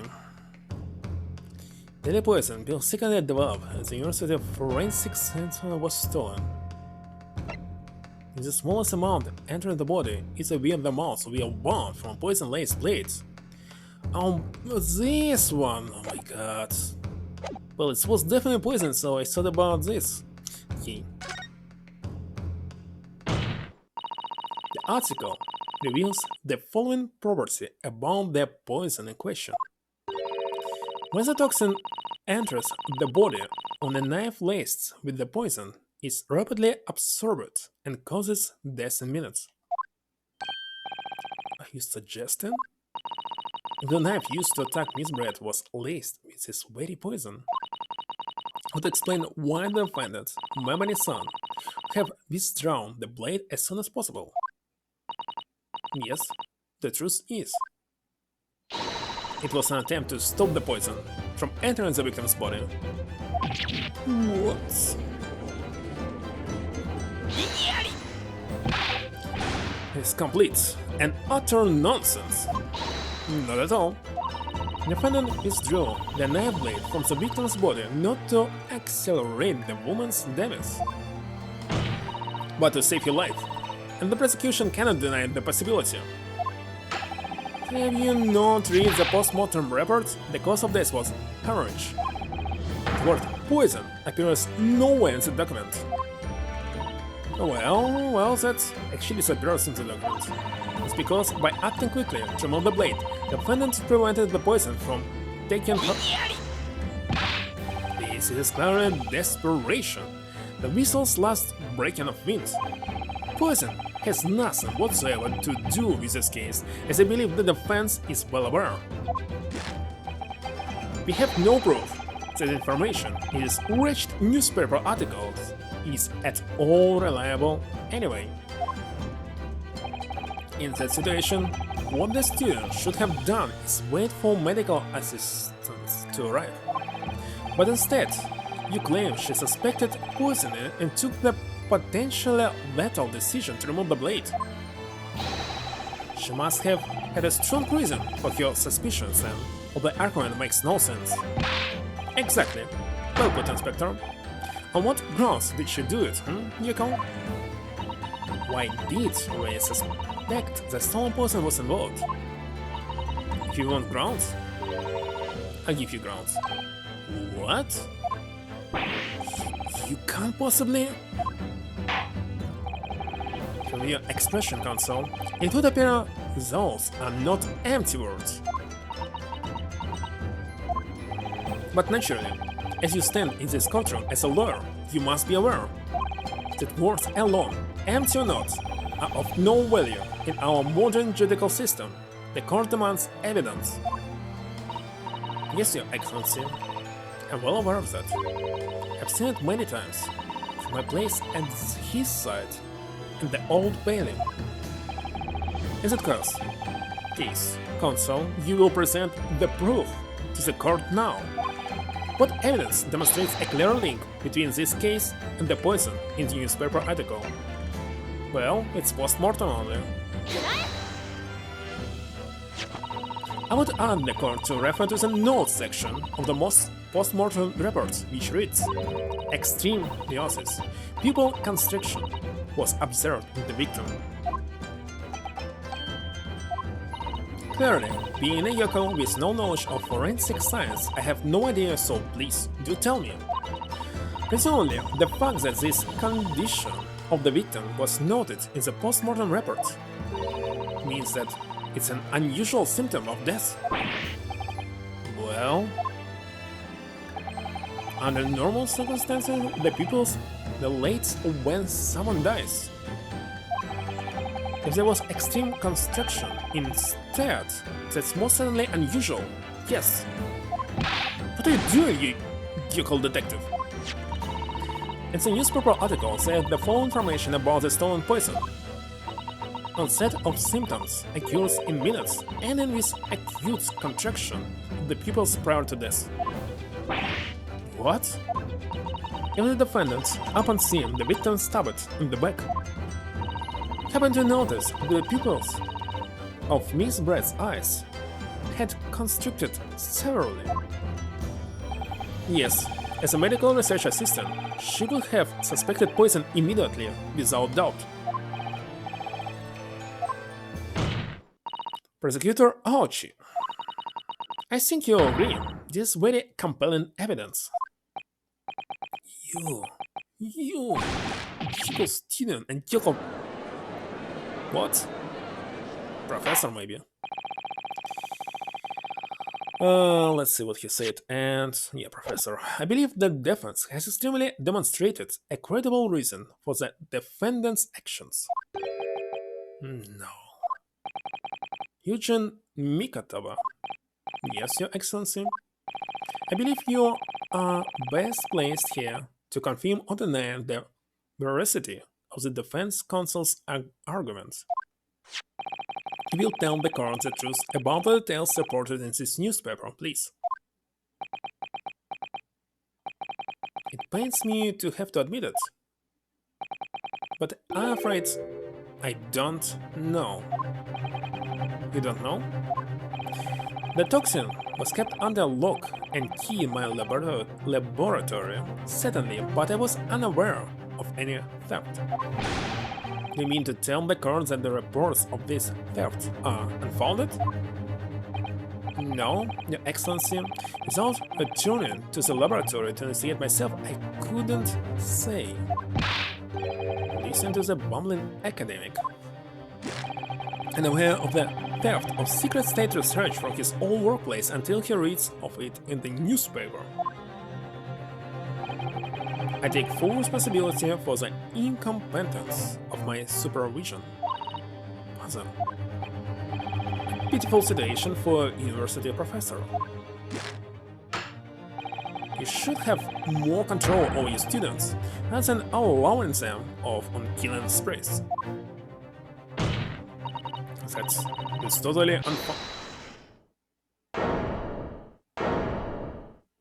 What's now?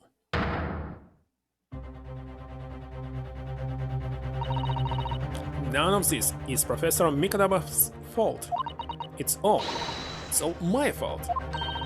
Hey, Mamari-san, stand accused here. Outbursts like this will not be tolerated. But it was me. I was the one who noticed that the poison we were developing had been stolen that day. What? So you knew? You'd been placed in charge of overseeing the project. It was the day that the professor and Sasuke-san were interviewed together for the newspaper. It's when I noticed that some of the poison was missing. Just a tiny amount it was. Why didn't you let me know immediately? I was scared. The whole project was supposed to be confidential, but some of the toxin had somehow been taken. So I decided I'd try to get it back before anyone else found out. Because I had a very good idea who the thief was. Yeah, thief? You don't mean? Yes, of course. It was that dainty Englishwoman.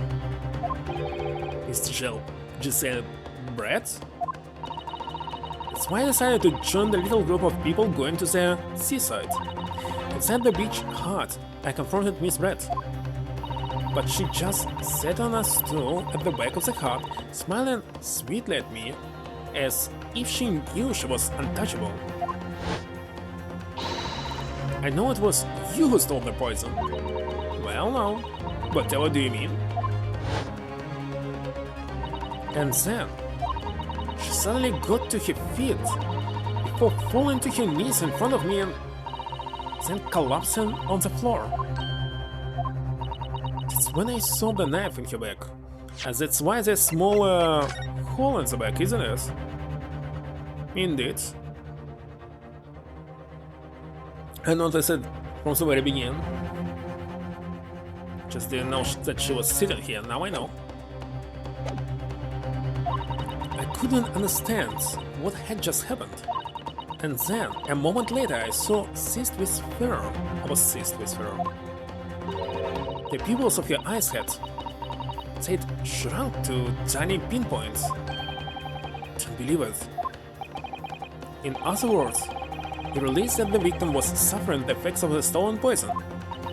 The mind started racing. I hadn't seen anything pass Miss Brett's lips whilst I've been with her, which left only one possible way for the poison to have entered her body, on the blade of the knife in her back. And that train of thought was what spurred you to withdraw the blade. I actually think that it was an accident. It was inside of her pen, and she actually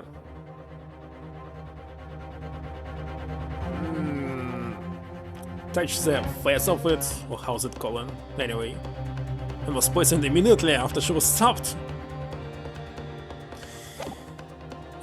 She actually killed herself.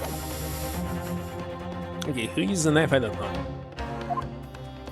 Yes, if the amount that had entered her bloodstream was small enough, she might still have a chance. That's what I hoped. Really, I'm so sorry for staying silent all this time. Feel like she let's end this case? Or not?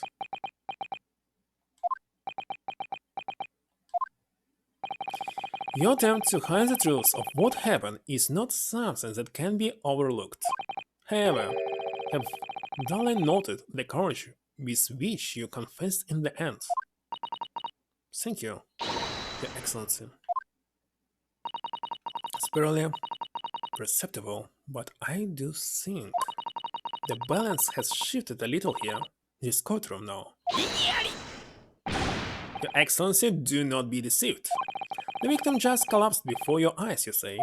Well, Memory-san, if that is the case, perhaps you could explain how Miss Brett came to be stopped. Well, you have no answer because the simple truth is that you stopped the victim motivated by revenge.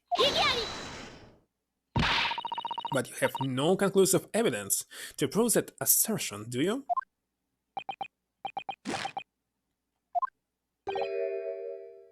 Oh, I have evidence.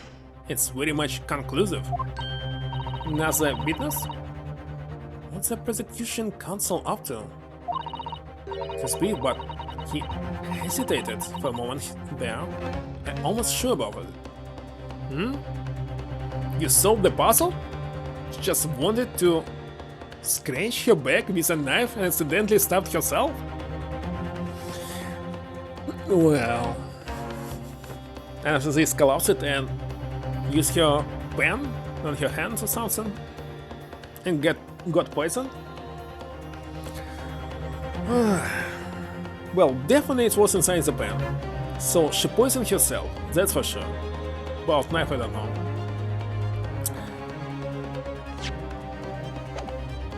Okay, he hesitated. You will produce the aforementioned evidence at once, Prosecutor Aoshi. Perhaps some praise is due, young Yoko student. What? I had imagined there would be no need for me to submit this evidence. But you brought this on yourself. What's the... Could a more damning shot exist? The growth in the around the beach is almost horrible. This evidence, more than any other, revealed the true extent of the accused's murderous nature. It's not here yet. For it showed the precise moment that Memory-san plunged her dagger into the victim's back. No, that's not true! No! Don't believe it.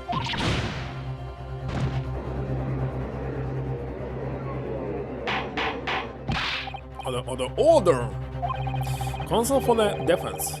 Was it you who was responsible for that shrill scream that just burst my courtroom? His voice has yet to break. His struggles are slow of mind and slow to mature. Show you, he's slow to mature. Careful now, Suda is starting to show her face here. It is often said that a picture is worth 1,000 words, and here we have ample proof. The court will accept this extremely cogent photographic print as evidence. The photographic print taken at the moment the victim was attacked. Well, it's definitely not true. Friend's Ray can be seen kneeling over Miss Brett. I wish he's had a photograph like that up his sleeve the entire time. Definitely it was this photographer. For sure. Because camera is still the same, look at this. It's totally the same like a newspaper. So he stole it, he put it in the new... Wait a second, why he actually published it in this case? Don't quite understand this. What's the point in publishing it? I don't know. Yeah, it's the same photo. Such a stark image. I'm genuinely lost for words. Genuinely. Wait a minute, I don't understand.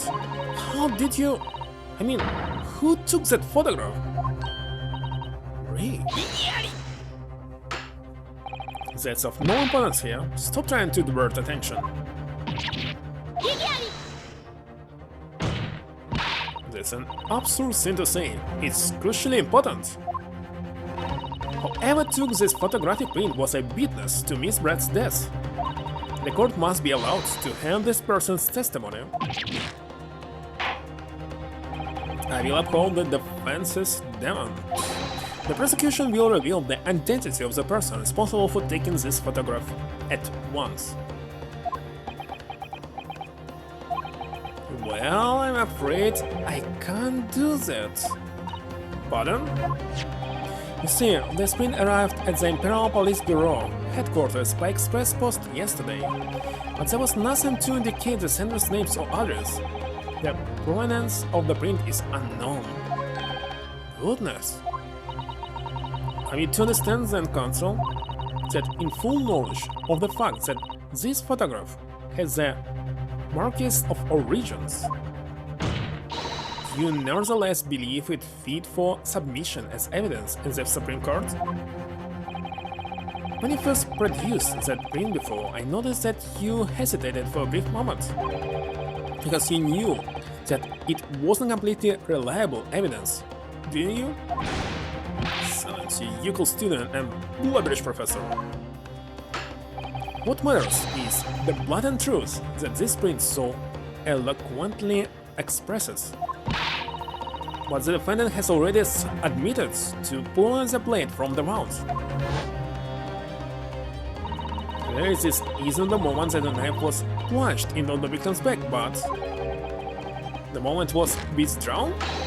Don't waste this current time with your ramblings. Indeed, without knowledge of who produced this print, I have no means of verifying the claim. Understand, it captures, it without doubt, the most compelling evidence presented to the court. If the defense is unable to shed any further light on the matter, I believe the conclusion is clear. Actually, I know who actually did this photo. I know for sure. So, this is the time for you to fight. If what you've established so far is true, then there can be no doubt. This photograph shows the moment that Ray withdrew the blade from the victim. Oh, by the way, it's not fully visible here. Can I do this? Indeed, I can do this. Yes, we just need to prove that somehow. To have plenty of time to rue your defeat on the slow train back to the provinces. And to rue the day you came up against Takatsuchi Aoji in a court of law. I can't determine who took this photograph, and the trial is going to come to ends. Why it's me, not prosecutor, who should provide the evidence? Must be a clue somewhere. There must be some way of working out who took it. Well, Consul? Your Excellency? The boring question is who took that photograph, and the truth is, I have the answer.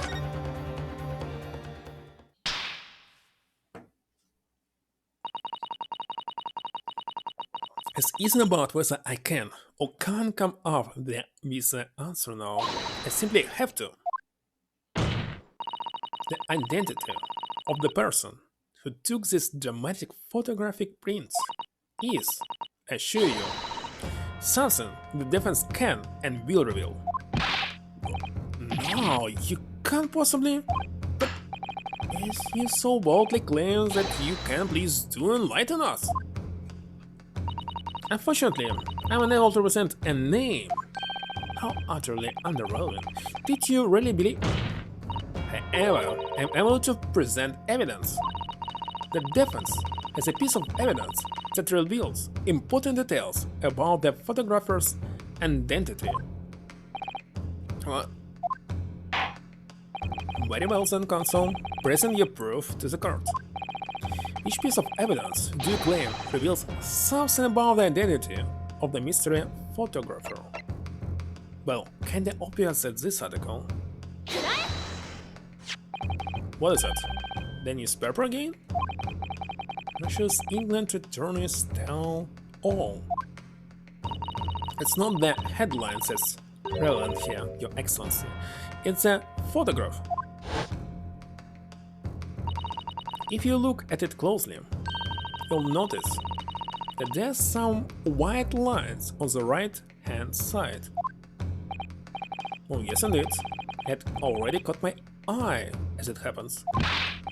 What of it? A shadow of some kind, presumably on the branches of a tree or the like? There are no trees growing inside my laboratory at the university, I can assure you. Now, if you look closely at this photograph,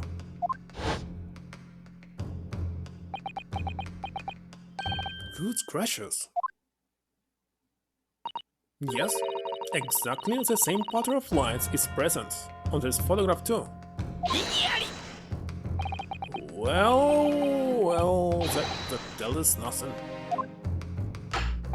Huh, yes, it's a shadow of some kind, definitely, from the branches of a tree. There wouldn't be any trees growing inside a hut at the beach, Consul. What's quite remarkable about it is that the two patterns are absolutely identical.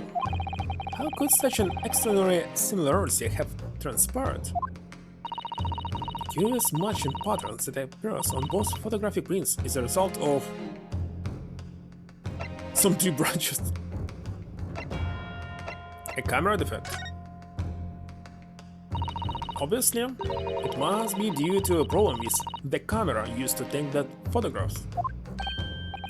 It's the photographic device? Yes, I can confidently say that the camera's lens must be scratched, and that the scratched lens caused unwanted lines to appear on every print taken with the device. In short, the two photographs under consideration here were taken with the same camera. But there must be hundreds of such camera devices here in the capital. It would be utterly impossible to find the owner of this particular one. I think you're forgetting, Prosecutor Aochi, that one of the photographs featured in a newspaper article. A newspaper? That's right. The author of this article is the mystery witness to this crime.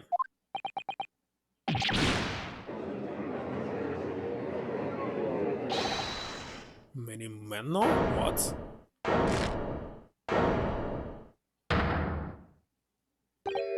I see why you were called Russia's England attorney.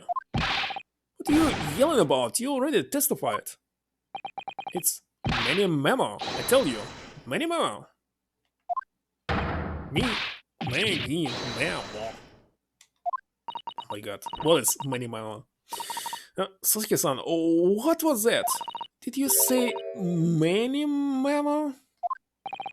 Ever since I returned to Japan, a reporter from the Shoyu News has been hounding me, following my every move. A reporter by the name of Reitan Many-Memo. Yes, hounding me from dawn till dusk. Now that he mentions it...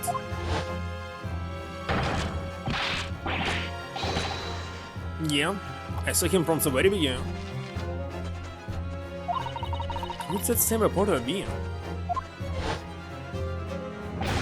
A camera to the left of him, a notebook to the right. There I am, stuck in the middle with Reitan Many-Memo. So you're saying that this picture was taken by Many-Memo? Yes. Lord, Your Excellency, Esquire! Officer, find this newspaper reporter at once and bring him to my courtroom. Porter. We'll adjourn for a short recess in the meantime. Yes, Your Excellency? As you say, Your Excellency. And one more thing. I want this knife, the murder weapon, examined for traces of poison. You will solicit the assistance of the Imperial University's medical department for the task, understood? Well, there should be no poison on this knife, because poison is only on the pen.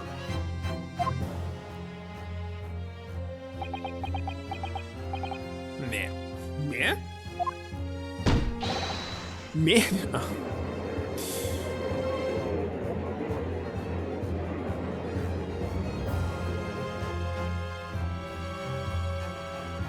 To be continued.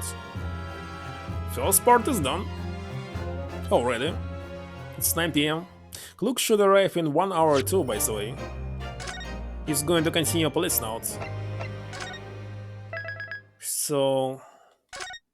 I'll be on his stream, for sure. At night. We should take another pause. Okay, let's wait till the music. And music is right here. Okay, be right back.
Elementary?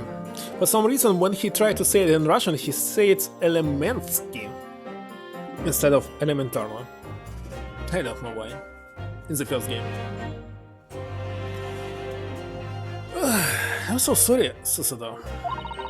I should have told you about that toxin. Ray. You have a strong sense of responsibility, I know. That's why you decided to shoulder the burden alone.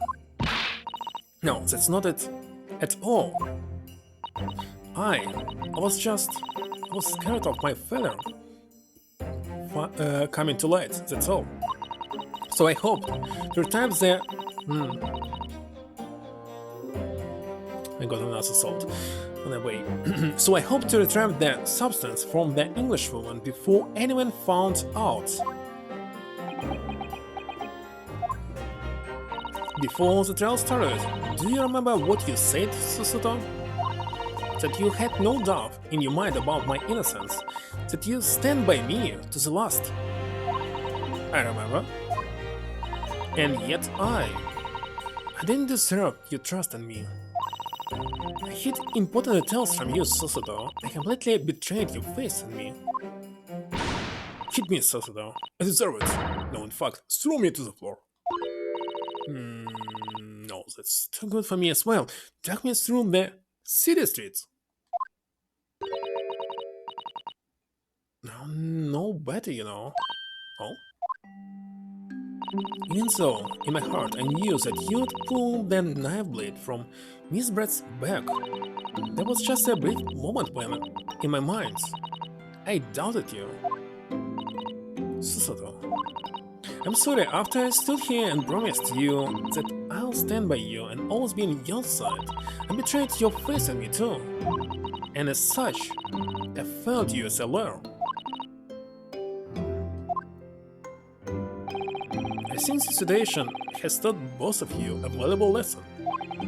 Placing your unbridled faith in another is no easy task.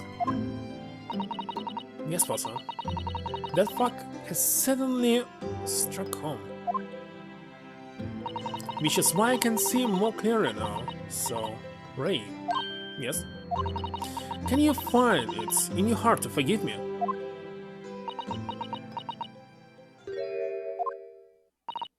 Oh, Susuto. You know, you'll always be a gallant, dashing lawyer in my eyes now. No, Ray.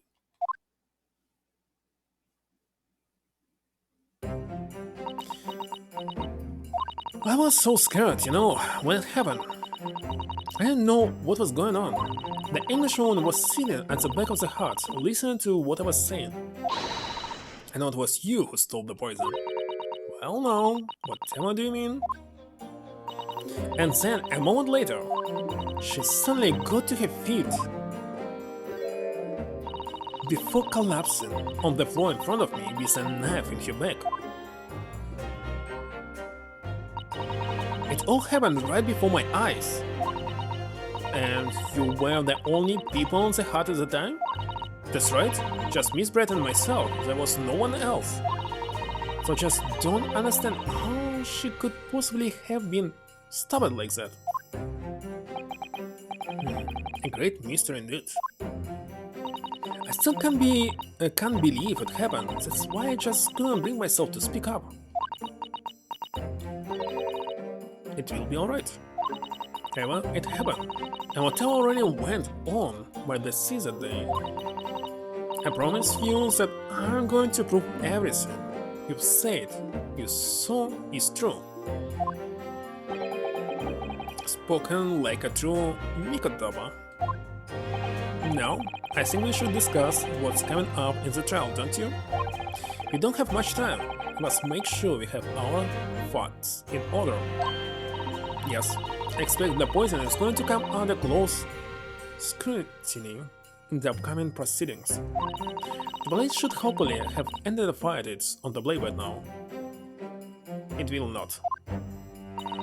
The trouble is, it's a completely new laboratory synthesized blend of alkaloids. The police won't have any way of testing for it. Oh, I see. Yes. Without this chemical reagent, it's impossible to detect the toxin. Chemical, or maybe reagent? I sent a colleague of mine over some earlier to deliver to police headquarters. I think perhaps you should have some as well, though, just in case. Okay, definitely will be using it on a pen. Special indicator solution for a new poison under development by my father's team. It's been created in strict secrecy and exists only in my father's laboratory. Let's examine it.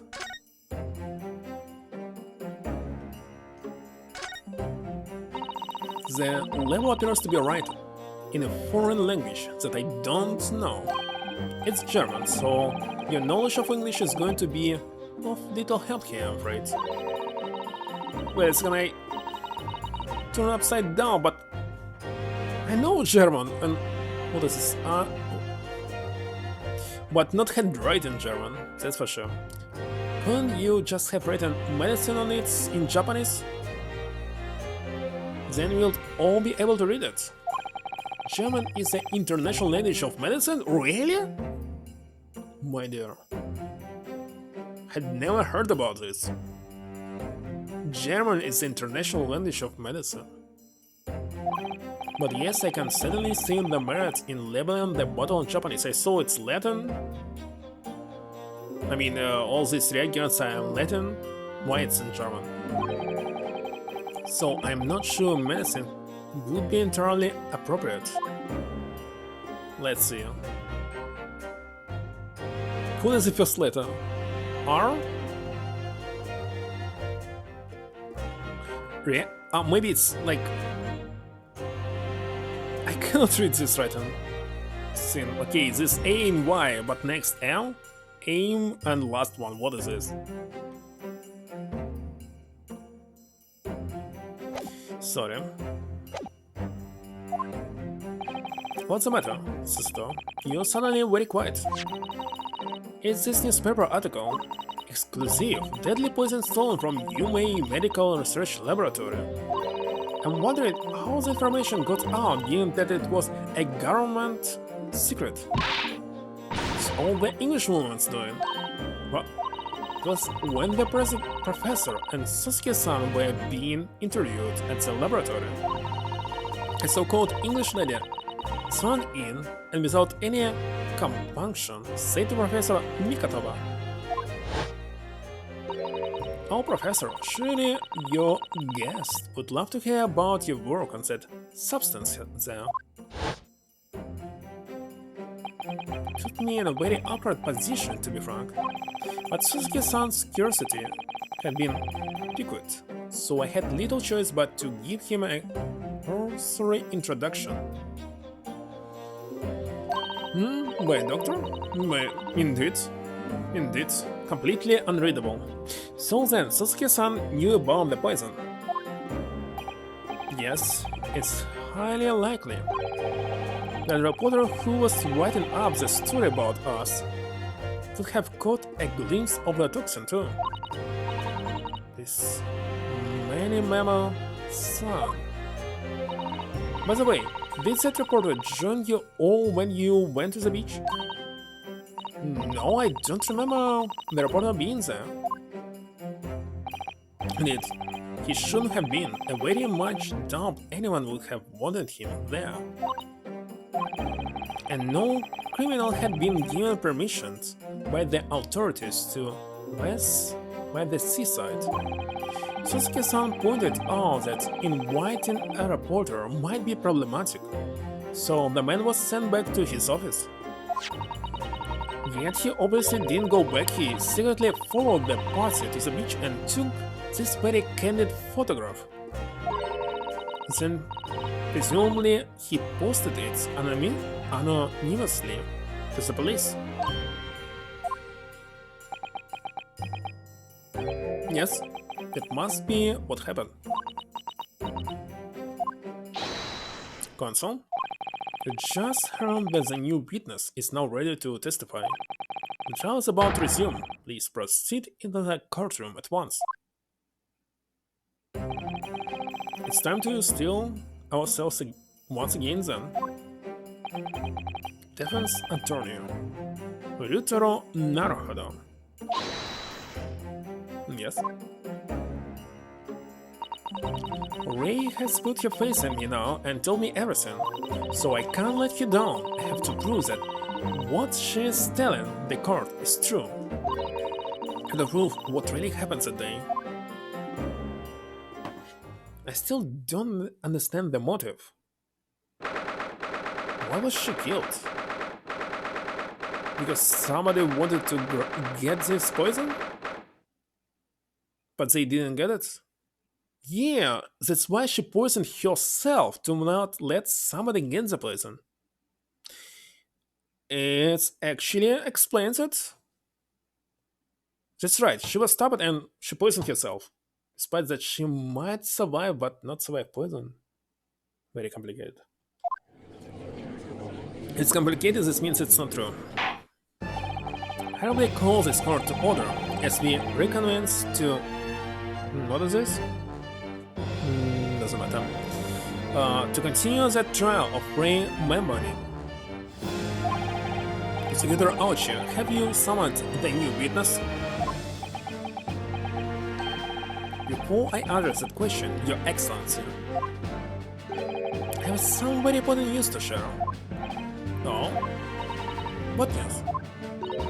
And why does he look so happy about it?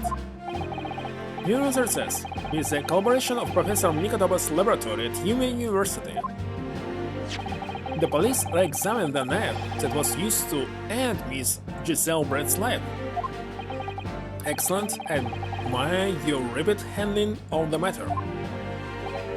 Oh, too kind, Your Excellency, too kind.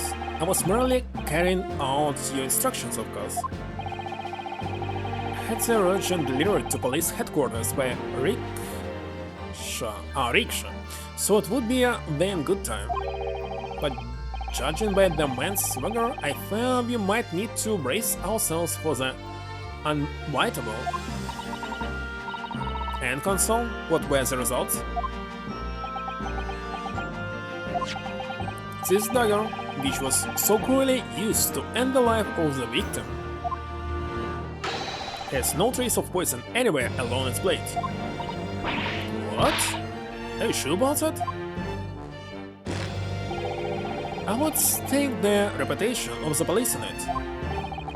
Only the regent, the test is extremely simple.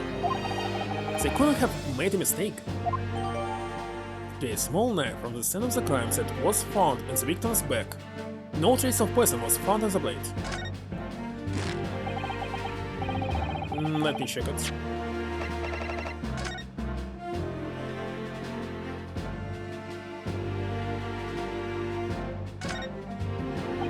Oh yes, this must be with the victim's blood. Their blood is never a precious sight, is it? I don't care.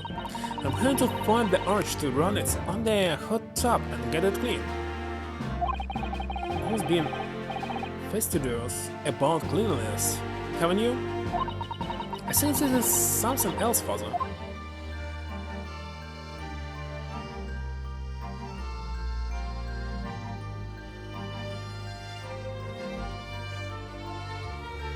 Can't say anything special about it.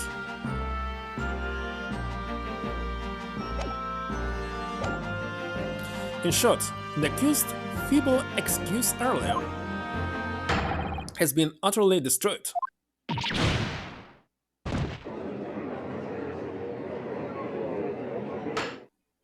Now, the prosecution is ready to call the new witness. The newspaper reporter who managed to capture a photograph of the crucial moment. Good. Very well, officer, bring in the witness. No trace of poison on the knife. But if that's really the case, how could the toxin have entered the victim's body? Well, we already know. Witness, please state your name and occupation for the card. Written Marimo of the Shoyu News. and what people like to call a journal. What's a journal, Father? Do you know? It's simply a contraction of journalist. And there were the news bricks, putting pen to paper to catch some scoops so then print the next morning. It's his pen! It's his pen! Because I noticed this sign, isn't it? Yes. He's the real criminal. Who else could it be? They don't call me the hero of the Herald for nothing, the nice guy of news. So, it was you who took this photograph, was it? Well, what have you here? I'm sorry. Embrace yourself, people.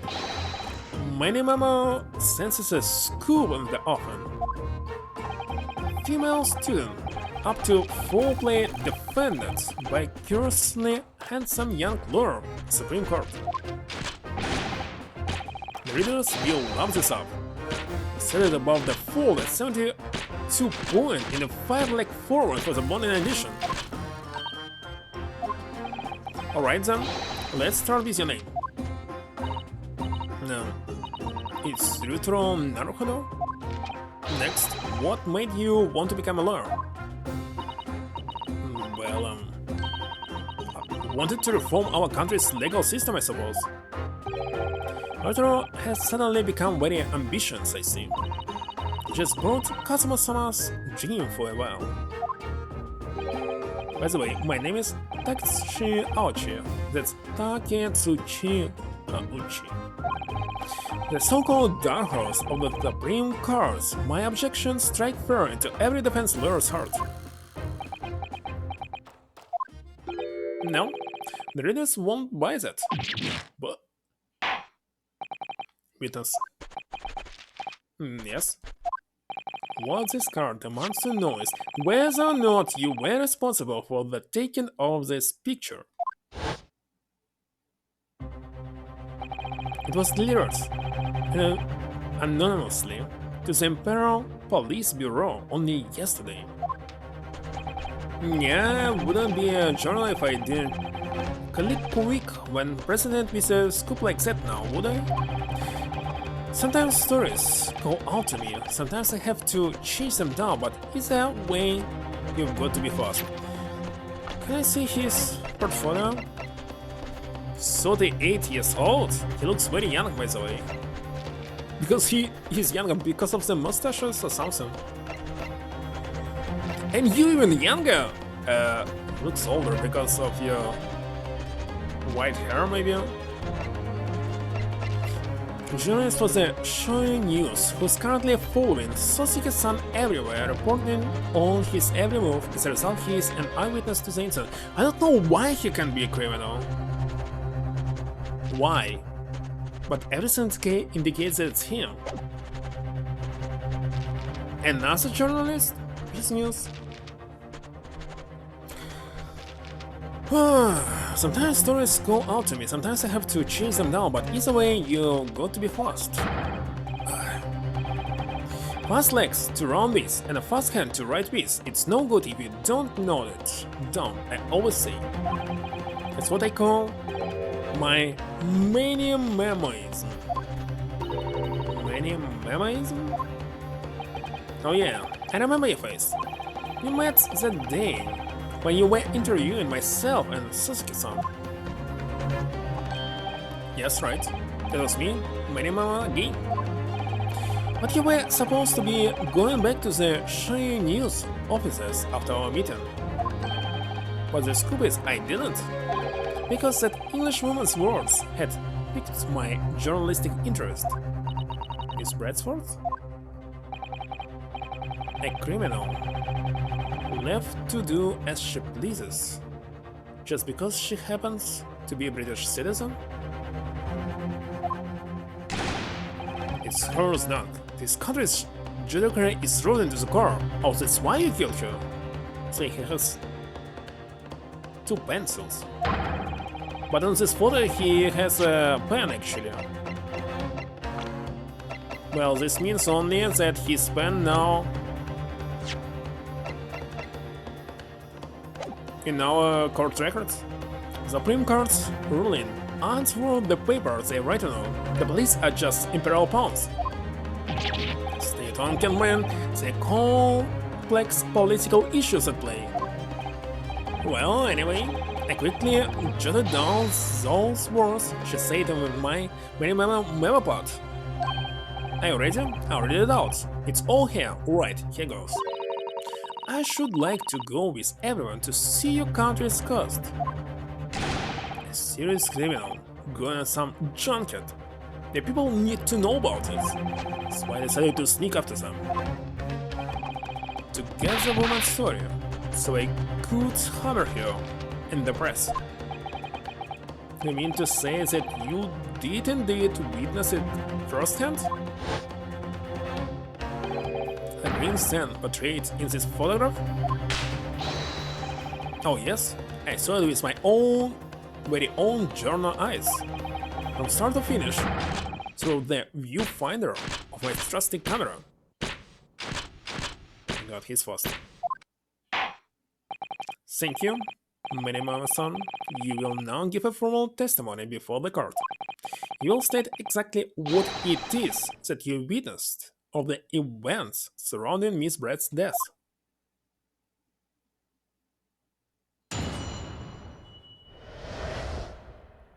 Camera never lies? The beach hut was made of shoddy old reed screens, so there were plenty of gaps I could see inside through. The English woman was sitting on a stool when the student girl came in and started arguing with her. So he saw it from the other point, because as I can see on this photo, it's somewhere from the left. So here on the right. And the true criminal was on the other side. I mean, the middle. Why cannot I say anything on the right? Anyhow. Well, Englishwoman was sitting on a stool, right. Seconds later, the girl pulled out a knife. Pulled out a knife, throwing the Englishwoman to the floor as she stabbed her in the back. What? Why is he lying, actually? Because he is criminal. My smoldering journal spirits burst into flames. Quick as a flash, I whipped out my camera ready to click. Pulled around the rope wave of one of the screens and poked the lens through for the perfect shot. Well, if he's lying, he's criminal. Read screens, you say? Right, you can see them clearly enough in that great shot I snapped. The hut walls were just screens made of coarsely woven reeds. Yes, it allows the breeze to pass through and bring some relief from the summer heat. I don't know, usually if the breeze passes through, it's actually adding heat into some cold room, which is cold because of the shade. And what's a breeze for me to poke my camera? Oh yeah, breeze is cold winds. Usually what I have around is hot wind, so it's better to avoid it. To poke my camera through and see the whole thing holding up. Ignoring for the time being the appalling invasion of privacy world. Did you witness everything that happened from the moment the defendant entered the hut? Oh yes, I saw it. I saw the whole scene from start to finish. And you say that you took the photograph through a gap in one of the screens? Luckily for me, they were pretty shoddily woven.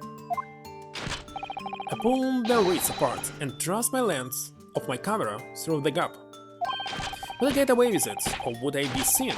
It was the gamble of a lifetime. Tenacity of purpose that's considered admirable in a journalist, I suppose. Run a risk one day, run a scoop the next. That's many memories. In a nutshell. At last. It would appear we have a genuine witness to this wicked crime. The evidence and testimony are extremely compelling. I believe we may be close to a verdict. Oh. Wonderful news, Your Excellency, wonderful. Nevertheless, it cannot be denied that this testimony begs one very large question. What question? Exclusive news. A startling photograph. All the makings of an exceptional story for the reporter, and still it's not in the news. Why then was the story never published? That's right. It seems clear to me that there are circumstances at play here that are yet to be understood. She was trying to take out the appendix through her back? No pathetic excuses. Very well, then, Consul. Proceed with your cross-examination. Yes, Your Excellency. Now, more to this reporter that meets the eye. He's keeping something about the case very close to his chest.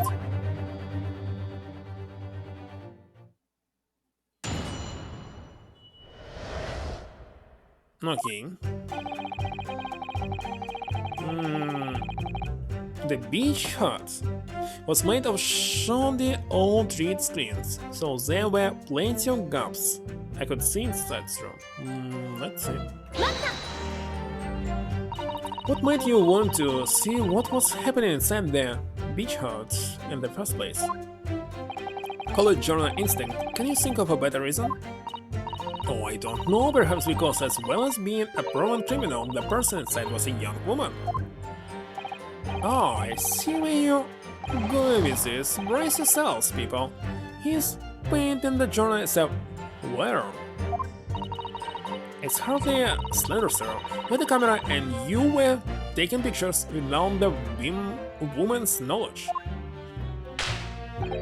Nope, you got it all wrong, little student boy. Sorry. To my mind, all that was inside that hut was a scoop, nothing more, nothing less. Scoop? No gender. Men or women's, it's all news, that's not even many memoism, it's basic journalism. Only the courtroom was as indiscriminate. Right, so if that's all buttoned up, can we move on? Tell the court then, witness, what sight befell your eyes when you looked inside the hut. A sight that vindicated my journal instincts, that's what. When I pulled back the reeds, I could see it all as clear as day. The Englishwoman was sitting on a stool when the student girl came in and started arguing with her. That's right. Nothing wrong right now. So you actually saw Mommy's son entering the hut. Yep, and she was raging like my journal spirit. And the argument you mentioned, what was that about exactly? You stole it. I didn't steal it. That kind of thing. Talking about the poison, I suppose. The student girl walked right up to the English woman and really started laying into her. I mean, she'd laid into her anymore. There would have been X. What? I didn't get it. The man should have been an author. His descriptive talents are wasted on journalism. But the student's ranting fell on deaf ears, like a Japanese person listening to English for the first time. He really ought to work on his seamless first though, to be honest. Anyway, the point is, that woman in the dock was mightily angry. And her temper finally got the better of her, it seems, dear me. Which was the climatic moment that I couldn't feel. A second later, the girl pulled out a knife, throwing the Englishwoman to the floor, and she stabbed her in the back. This is definitely 100% lie. Do you swear, before this course, that you actually saw the precise moment when the stabbing took place? The precise moment? I didn't see just that. I saw the whole hellish scene play out, from start to finish. And we got a new piece of evidence? I have here a simple plan of the beach hut. Perhaps you could use it to explain to the court exactly what you witnessed.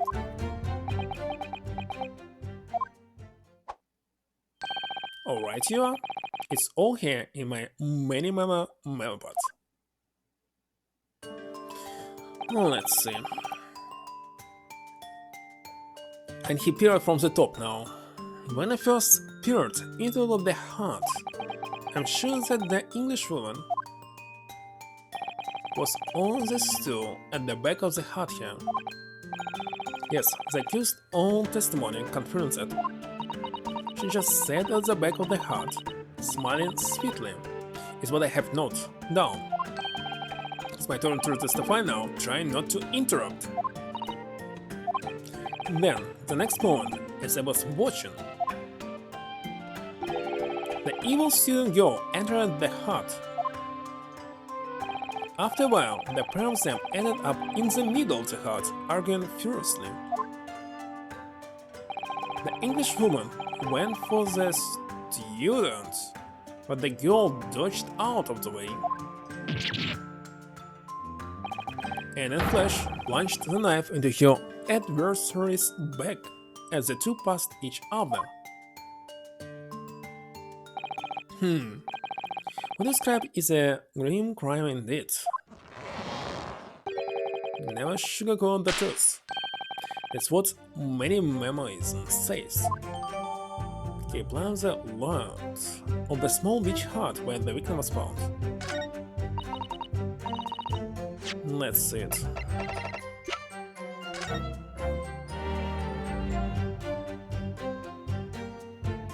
So there's one hole here. Supposed to be another one here.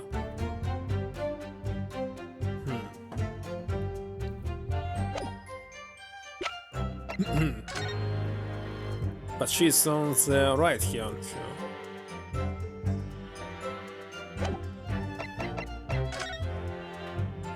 She cannot stand behind.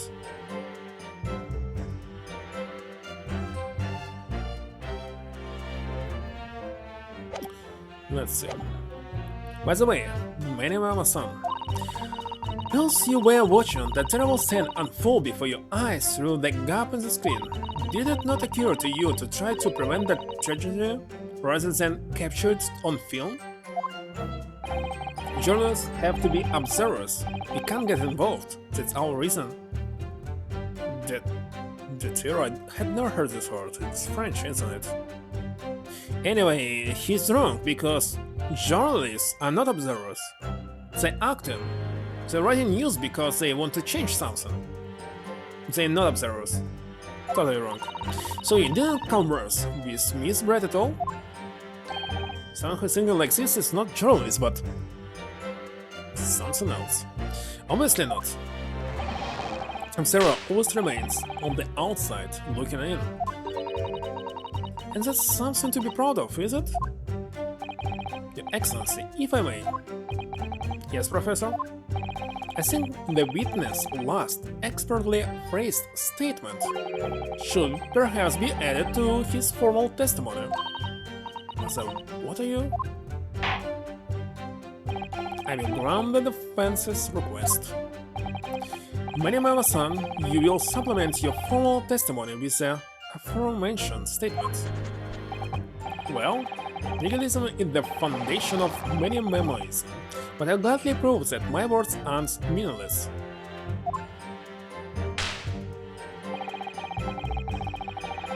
I never once set foot in the hut, nor spoke with the Englishwoman. I was there only as an observer.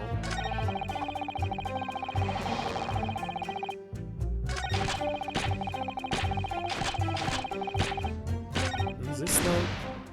Okay, we skip this time. Anyway, let's press on this. Really, you didn't set foot inside the hut at all? Are you quite sure about that? since you may have the wrong impression of me.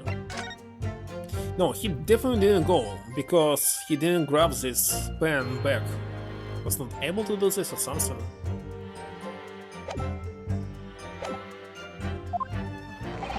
We are talking about a murderous scene here.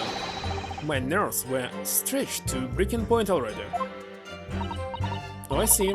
You were scared? Maybe I did have the wrong impression of you, yes? Was all I could do to stifle a scream and hold my hands steady enough to snap the shot. You really should have summoned help before thinking of your camera. Memoism and humanism don't always agree. And most of the time, in those instances, memoism comes out on top. As a sculptor of stories, sometimes I have to be cruel for my art, yes, that's spot on. Surely he's making all this up. He claims to have spied the whole affair from start to finish. If true, his testimony is devastating. But it does seem as though he's holding something back, doesn't it? Is this how you feel? I suggest that you trust your instinct and press him on everything he said. You no doubt seen down many times before in your role as judicial system. Yes, I have. With witnesses like this pressed often, I know exactly what to do. Well, there's two last statements.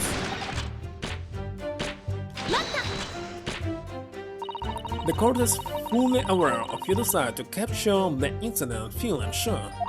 But why then did you choose to point the photograph anonymously to the police?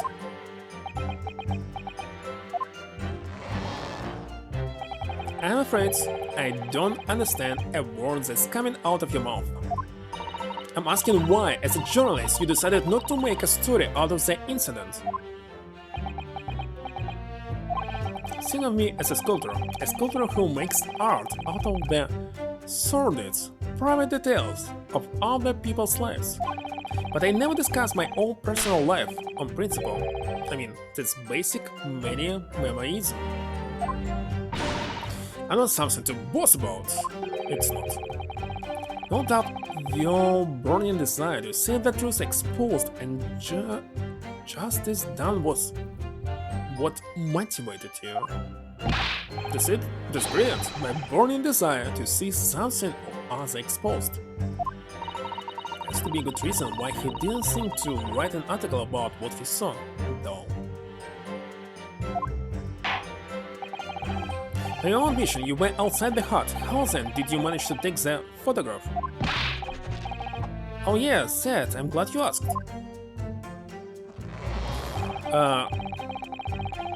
There really must be poison inside of this pen. So it's RM, and his name is... Wait a second, can I switch to the names? Not right now. What was his name? Well, M is M, but R... Strange, they hide in the names of all of them. Pull apart the rough wave, open the kids and book the lens through the perfect shots.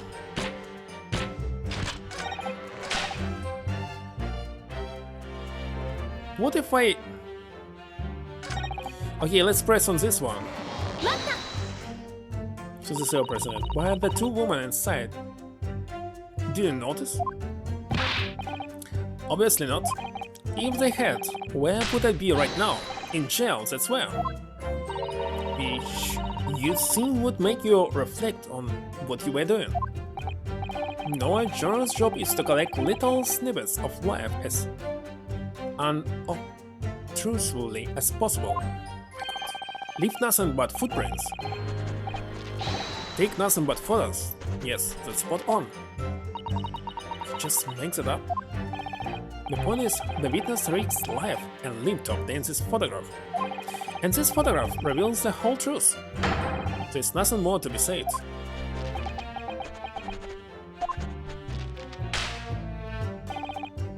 Okay, let's present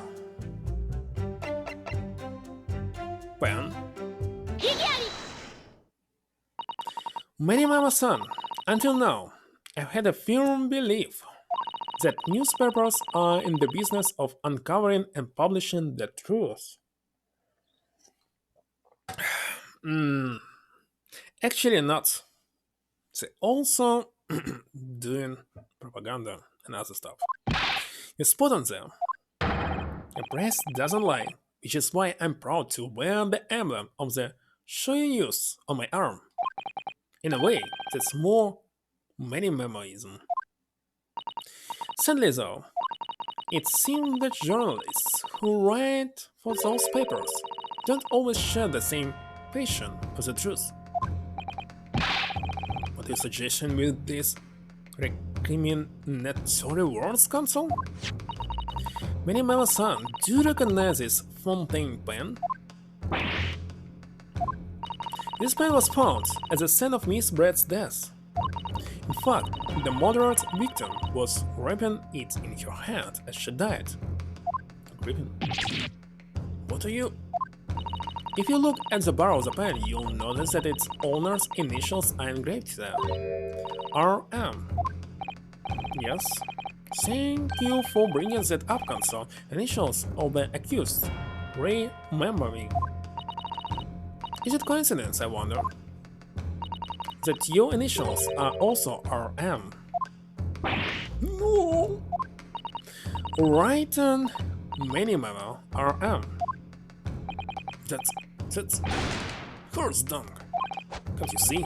One of the central tenets of many memoism is being a pencil user. And yet, the court will currently be able to see on your right hand there's a very obvious blue ink stain.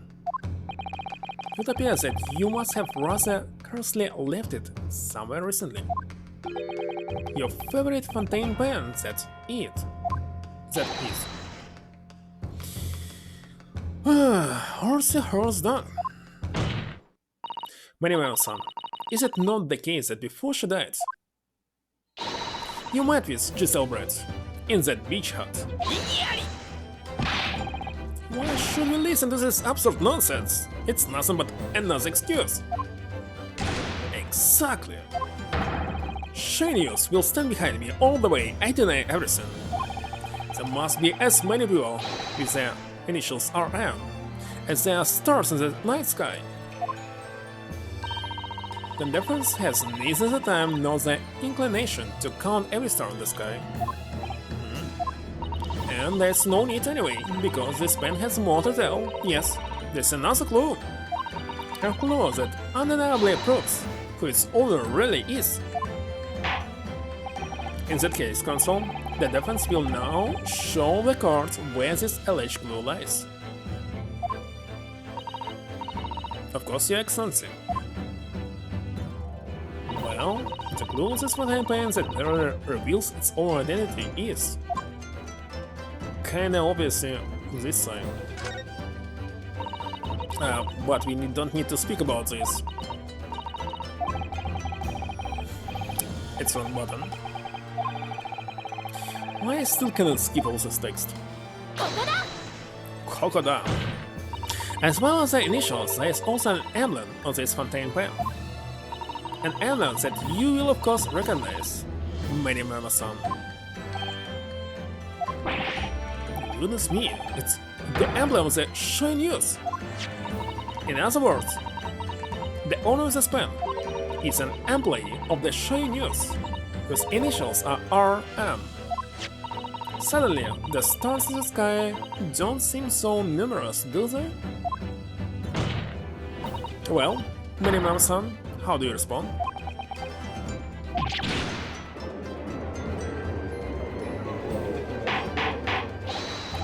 Order! Explain yourself with us. Just twice order this time. So, this is how the mighty Supreme Court works, is it? Using coercive tactics to have well-meaning citizens reveal harmless secrets. Have used nothing but honest tactics. Alright then, fine. won't try to hide it anymore. Yes, not long before that grim tragedy unfolded, I, a shy news reporter, on behalf of the public, conducted an interview with an Englishwoman. An interview? You never mentioned this before. When exactly was this? As I said, it was before that evil little student girl showed her face in the hut. I couldn't have lasted more than 2 or 3 minutes, that's all. That's just a brief exchange. But it came to nothing, and as many memories say, the people don't pay their dues for unworthy news. However, insignificant you deem it to be, the score cannot overlook the meeting between yourself and the victim. We'll testify now under oath about the precise nature of this meeting and what transpired. Got it? Yes, alright, but on one condition. Condition? In all good conscience, I couldn't speak out alone about it. You need to call back the early witness, Sosuke Natsume-san. Sosuke-san? Oh yes, according to my notes here, that man has a secret of his own, and brace yourselves, because it's not a harmless one, it's big. Now he wants to put this crime on someone else? What? Many memories state that one man's secret is every other man's front-page story. Very well, I'll grant the witness's request in this instance. Officer, summon the early witness back to the stand. Sosuke-san hiding something?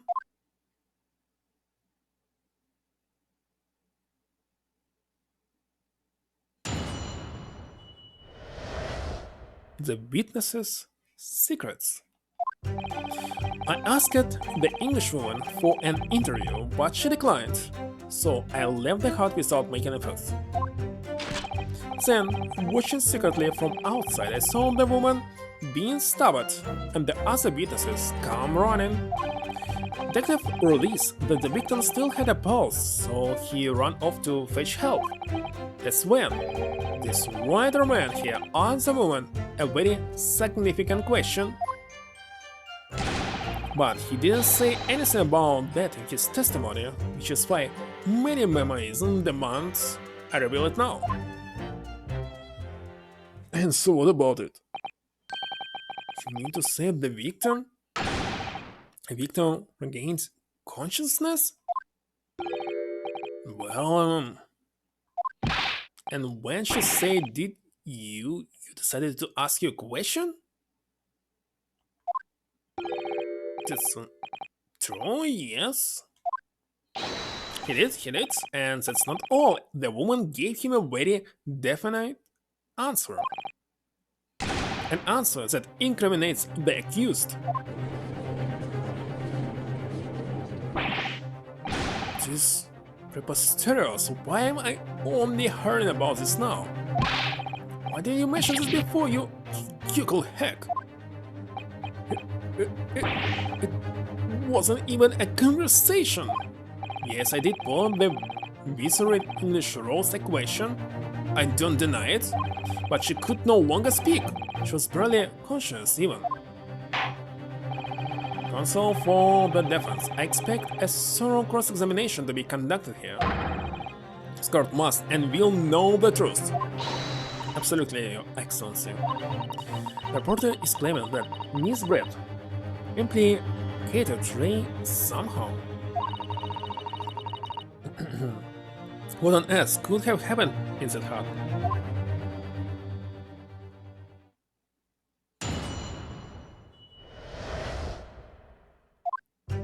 Okay, I asked the Englishwoman for an interview, but she declined, so I left the hut without making fuss. You asked her for an interview, you say? Well, of course I did. I wanted to ask you about the incident she was involved in at the end of last year. About the case in which Dr. John H. Whiteson lost his life. It's not the way I phrased it. Many memories and calls for straight talking. Why did you murder Dr. Watson? Is how I put it to her. Yes, that sort of talking is as straight as a roar. Ask every question as if you're asking for a menu in a restaurant, I say. It's the best way. A veteran at the Weber taught me that. And how did Miss Brett answer? This one simple phrase. Mystery is a woman's charm. Phew, they told me, so I waltzed right over there. Really? Something about that doesn't quite seem to fit together. Leave every room as if you're waltzing in a dance hall. I say that's the best way. A veteran at the paper taught me that again. Then, watching secretly from outside, I saw the woman being startled and the other witnesses come running. It was very persistent of you, considering that Miss Brett had just turned you away. Persistence wins the prize. Many memories will tell you that. Let them think you left, then just when they lower their guard, that's when you swoop in for the scoop. And the fruits of your labor are all too apparent in this stolen photograph. So I'm sure the young Hyogo student would rather not be reminded of this damning evidence. Actually, it's thanks to that photograph that we managed to identify this witness. And now that you found me, I'll tell you whatever you want to know. I've got nothing to hide. I'm sure. Please, do go ahead with us. The court is eager to hear what you have to say. Try to stop me. There's a story to tell here, and I'm going to tell it. A detective released that the victim still had a pulse, so he ran off to fetch help. And Sasuke-san remained behind in the hut? That's right, yep. Our author friend here was a blabbery wreck, shaken all over from his head to his toes. Mustache twitching, eyes bulging. What do you expect? You don't know the terrifying troubles that told me whilst traveling aboard. Back behind baleful bars? They'll be coming for me, surely. That's all I could see. I felt as though I were gasping for air, drowning in a sea of cold sweat. Oh, Sasuke-san, his experience in London have scarred him deeply. As the world seemed to close in around me, I quietly recited a prayer to Amida Buddha. Eternal abstinence? Empty eternity? The end is coming for me, surely. No sutras are to resound my cauldron, please. And now we come to the crucial part. That's when it happened. That's when this writer man here asked the woman a very significant question. What question? What exactly did he say? Well, now you should hear that from the horse's mouth, I think. Don't you, Mr. Writerman? How is it? You go heck. What did you say to her? What did you say to that dying Englishwoman? Well, in truth, I've been catching crabs at the water's edge and building castles in the sand, you see. Well, the seaside is a place to be at leisure, I suppose, even for a grown man. But then, all of a sudden, from that little beach hut, a young girl's panic-stricken cries for help pierce the air. Rain. ran out the beach to see what was happening to find the defendant leaning over the collapsed victim. As soon as Inspector Hosanaga saw Miss Brett on the ground, he sprinted off to get help. And then, just a moment later, I had a faint moan from the dead Englishwoman. I nearly jumped off my skin. But what did you ask you, Sasuke-san? I asked you, who did this to you? Don't protract this any longer. How did the woman respond? She said nothing in response. But when in the stance, you'll answer the questions asked of you unambiguously. Now, without evasion or reticence, I demand that you amend your testimony. I will.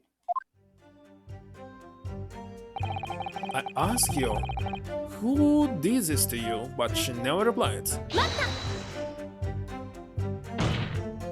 So you tried to find out who the culprit was.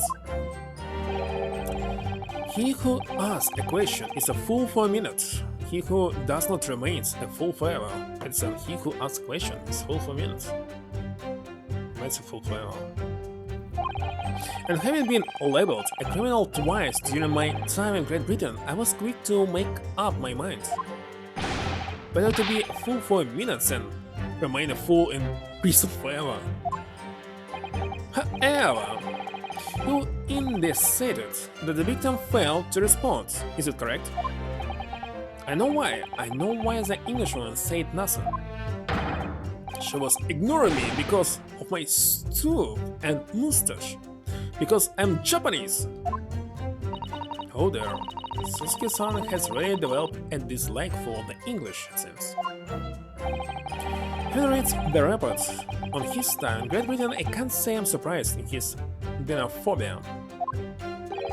But the Englishwoman didn't ignore you at all. Did she, Mr. Riderman? Well, yes, alright. She did respond in a manner of speaking, I suppose. She just lifted a trembling finger and pointed in the direction of the defendant. On the back? On the back!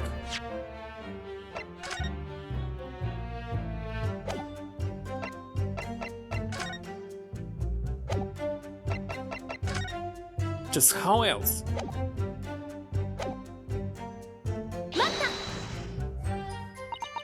Miss Brett pointed a finger at the defendant. Sasuke-san, is it really true? It's not easy to stand here and say this, but when we first entered the beach hut, the Englishwoman was sprawled on the floor before us, with a student girl standing on the far side of her. And when I asked who did this to you, the Englishwoman summoned her last ounce of strength to point a trembling finger at the back of the hut. She was, it can't be denied, in the direction of the student girl who stands accused today. No. Sasuke-san, why on earth did you neglect to mention this in your original testimony? What? Fiddlestick, I say! It's not a British court of law. You'll respond in Japanese. Did you say it in English? Fiddlesticks. Yes, of course, the Englishwoman did point her finger toward the back of the hut, but I was trembling, and she was trembling, and everything was a blur. And thinking about it, I feel as though perhaps she was pointed in a slightly different direction. Actually, no, not slightly, in a very different direction to where the student girl was standing. To somewhere at the back of the hut where nobody was standing at all.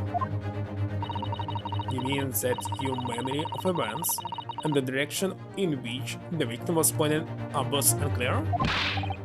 Yes, it's it, unclear. I'm very, very unclear. Your Excellency, surely this proves the matter beyond all reasonable doubt. Yeah, the woman may barely have been conscious, and yes, perhaps her finger wavered slightly, but there can be no doubt that this was an attempt by the victim to confirm the identity of her assailant. Why? Because, as the court can see, there was no one other than the accused in the direction the victim was pointing. It is now abundantly clear that no one beside the accused could possibly have committed this crime. I am inclined to agree, and in the absence of any credible arguments to the contrary, I believe we can now conclude this trial. No! Of course no! They know nothing about. Oh, by the way, it's already 10.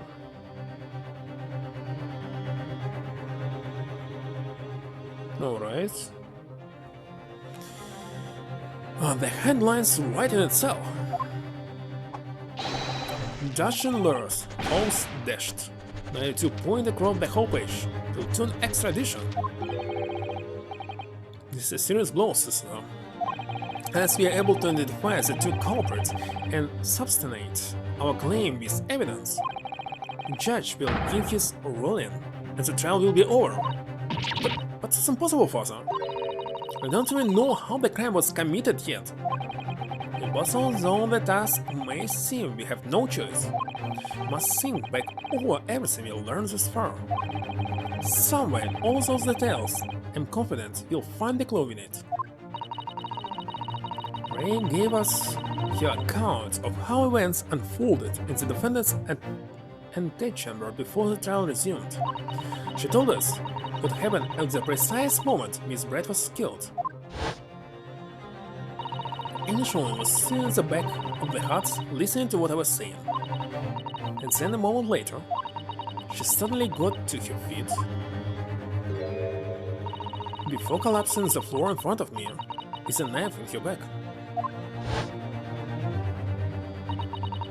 How could Miss Brett have been stabbed in the back in a beach hut that was empty but for herself and Ray?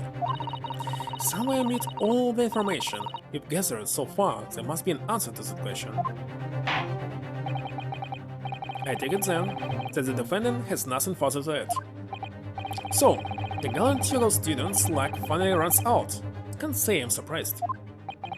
In that case, I'm ready to deliver my final verdict on this matter. It's a crucial turning point now. We can't establish what really happened, it's over. Where was the real culprit hiding, and how did he or she stab the victim? Of course I know. Would of course.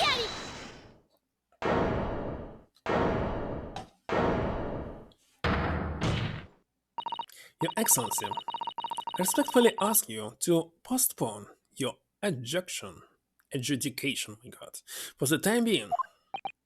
Now, to what end, Counsel?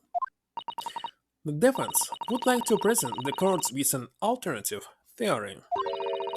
An alternative theory that can explain who the victim was actually trying to implicate with her dying gesture. And alternative theory? None exists. There was someone else present at the scene who could have committed this crime. What? And the victim, Miss Brett, tried to reveal who it was to those around her at the time by mastering all her remaining strengths and pointing a trembling finger in the killer's direction. It's fiction, fantasy. Now I need to know where exactly it was, way to the back or slightly to the right. I'm not sure. Very well, as you seem to show yourself, Consul, I am prepared to hail your alternative theory. So, young Ryutaro Naruhodo. Yes, Your Excellency? You will present your latest theory to the court by means of this plan. At the moment the victim was stabbed, where exactly are you proposing the culprit was concealed? Well, it's definitely here. If not, it will be somewhere here.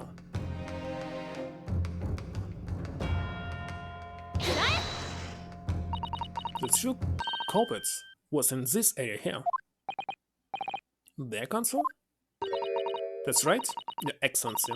I believe the culprit was hiding in the location I've indicated. Wait a second, I must show it outside? Why? I didn't show it outside. It's rather hard to say. It must be outside, not on the wall. On the top right. I have two other options. I suggest you begin by considering. I checked that she was here. Yes, of course. It's the game that's not precisely selecting where actually pointing it. Perhaps you can identify. Okay. So it's supposed to be outside here. I actually showed here. Why it's wrong? I was showing the wall. Let's try this. Naruhodo-san would never give up. And I'm a Naruhodo now. The true culprit who fatally stabbed Miss Brett, concealed in this location here. Are you mad, Console? Your suggestion the culprit was outside the hut? What? Order! But student-born Naruhodo-san Esquire, that makes no sense at all. You just pointed out the exact spot where I was hiding to get my scoop snap. He was hiding. Really? It's from the back? I thought it's from the, like, right. Okay. But I didn't see any suspicious individuals loitering about. I can swear to that. Obviously, as the culprit had been outside the hut, there's no way that he or she could have stabbed the victim who was inside the hut. Actually, Prosecutor Aochi, there is a way. And, in point of fact, the defense can provide evidence strongly suggesting that is precisely the way Miss Brett was killed. Laughing. You what? Oh, I didn't read it. You're bluffing your yoke. Okay, the defense's assertion is clearly too fantastical for the court to comprehend. You will need to give us more guidance, Console. What piece of evidence corroborates your theory that the victim was stabbed from outside the hut? Well, it's definitely this part, isn't it?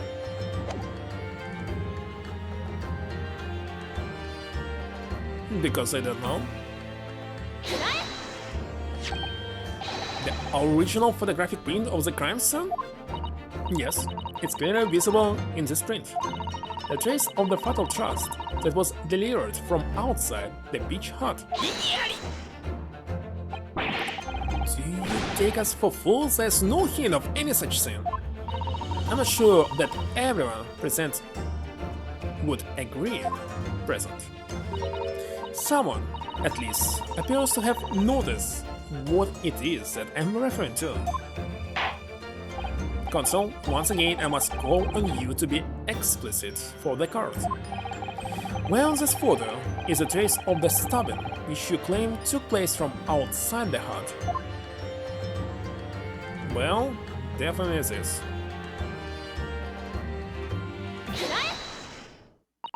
Look closely, just here.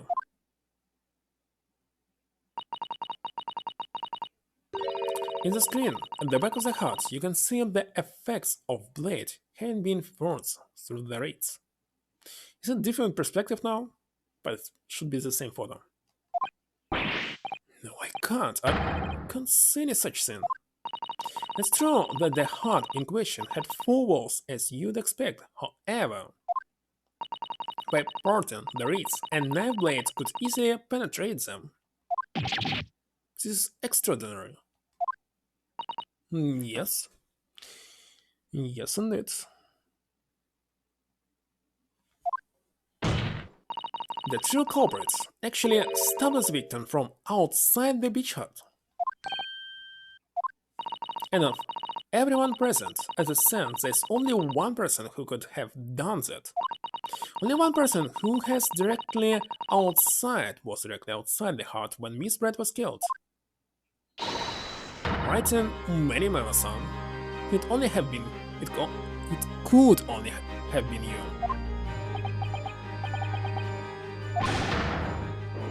No? This preposterous idea leaves me almost speechless. Just look at the photograph again. The victim lies almost exactly in the center of the beach hut, does she not? I mean, to assume, as part of this partial scenario, that the assailant was a knife thrower? No, of course not. We are not. If you recall the testimony of the defendant about the events just before the victim's death,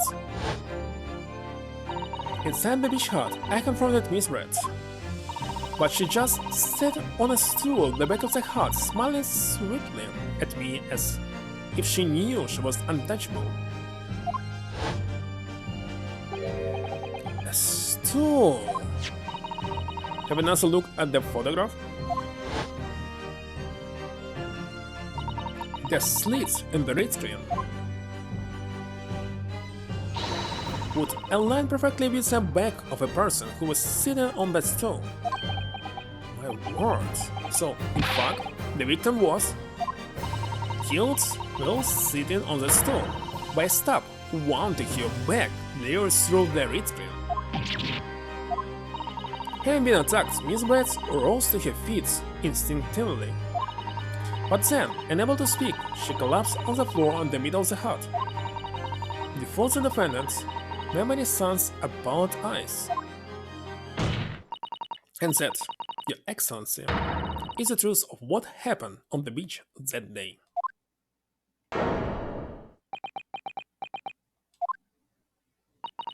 By your silence, many Mama-san,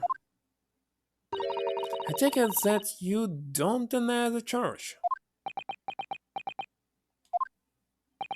This is absurd.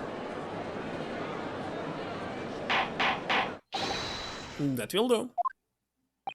It would appear that we have a taken admission of guilt from the witness. Currently, this court has successfully established the truth of this matter, which means that the defendant, Memory's son, is innocent of the crime. So easy? Oh, thank goodness. And what about the poison in this pen? Finally made him cave. I must say, I've never been more proud. Oh, this can't be. The Aochi clan can't. What of my growth of hope? It wasn't one operation. Can't accept this, I won't. I see no reason for the continuance of this trial. I will therefore move to conclude proceedings by... Not yet! Now it will be about this pen.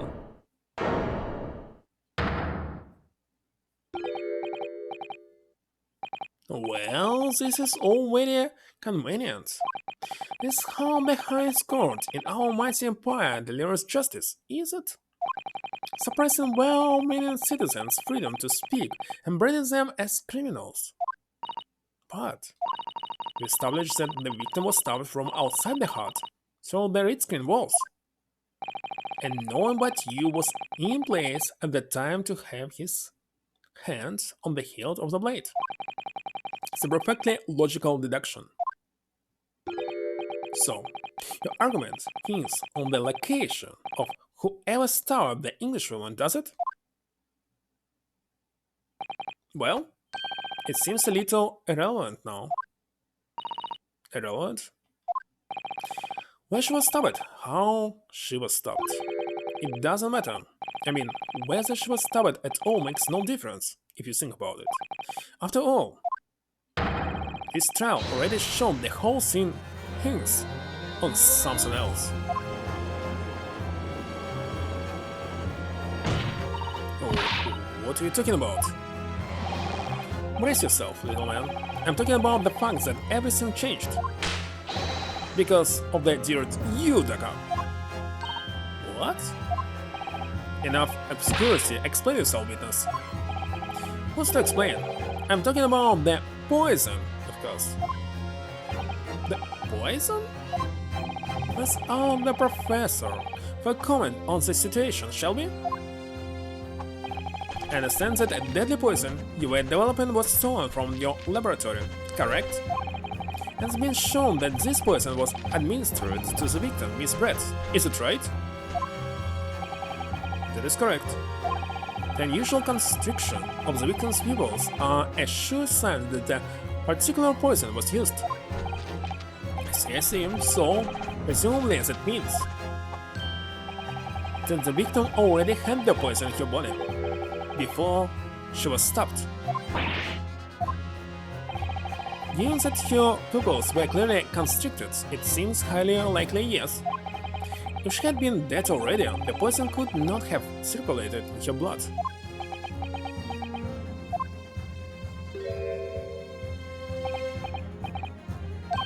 Oh, how refreshing to hear the argument of a metropolitan mind.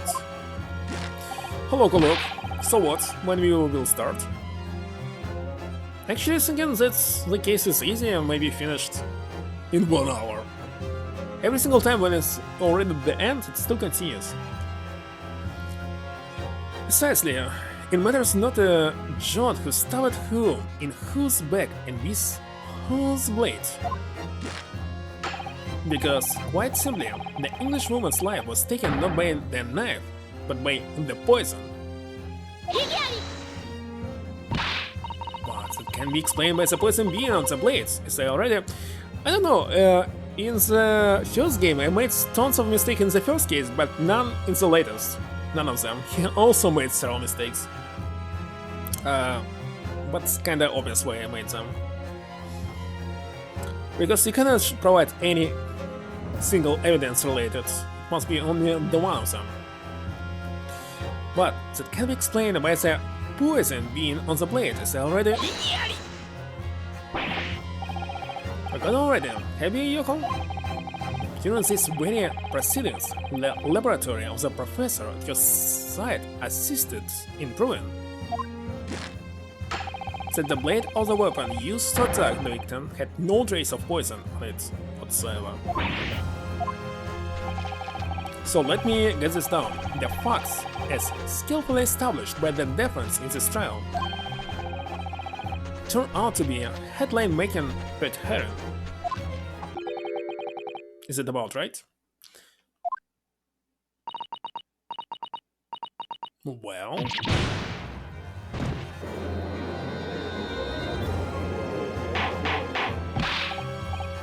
Other, but... Where does this leave us? How in fact case did the poisons enter the victim's body? There's an undeniable obvious answer to that. The lady most likely imbibed it. Well, the question is, how can I use this chemical on this pen? You mean she drank it? Have another look at the photograph here. As you can see, a bottle of carbonated water, it's a carbonated water, glass, had been knocked onto the sandy floor of the beach hut. I thought it's wine. Or maybe they translated wine as carbonated water. Who knows? The poison could have been slipped into ether. So somebody made Miss Brand drink it. Well, what do you know? Look at those Dacian eyes. This will make a great front page shot. Hey, why is there a bewitching stare? After all, I'm the last person you should be looking at. It would make no sense at all that I poisoned the woman, would it? I mean, it's been established already. Established? What are you talking about? Don't tell me you've forgotten.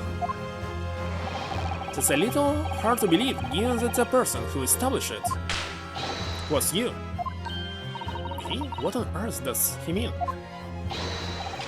You catch those white eyes. This prime press fodder this is.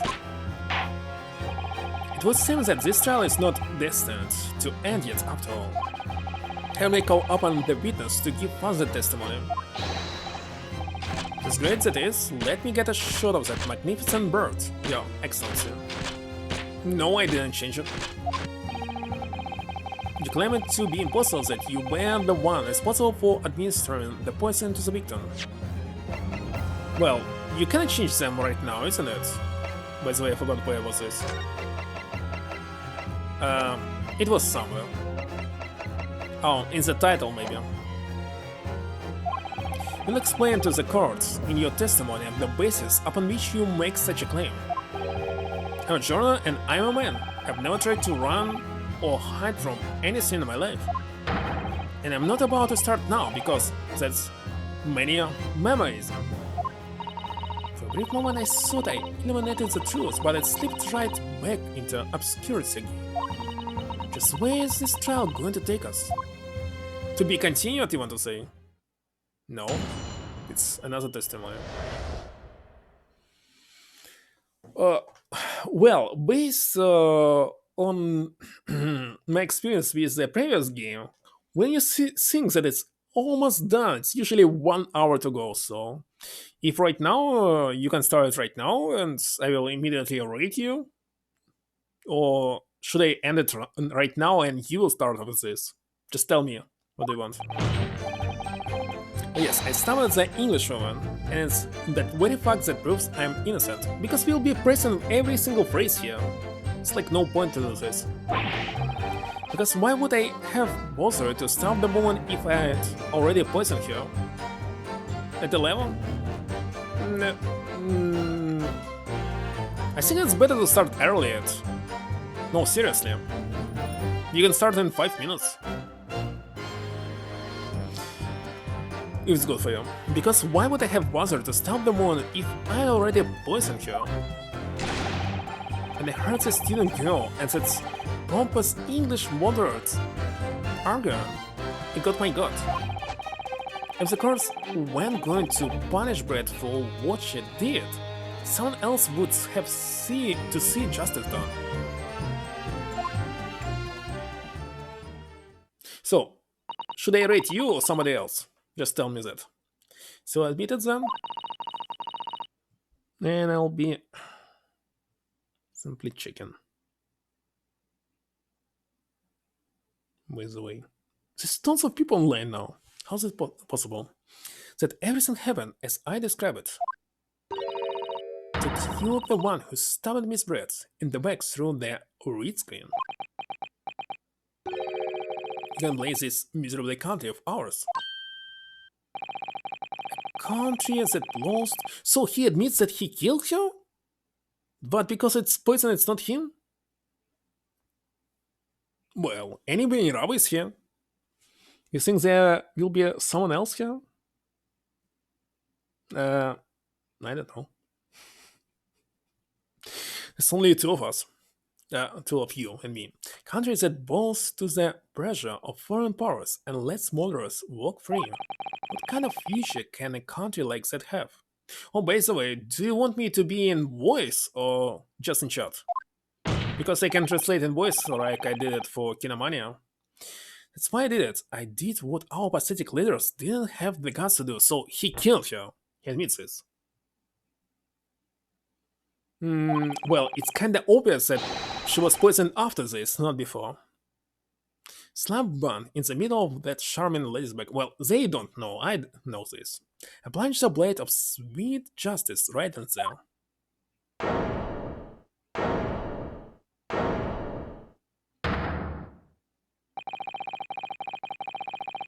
As someone who spends his life seeing that the truth is told, I feel really awful about giving false information in my testimony before.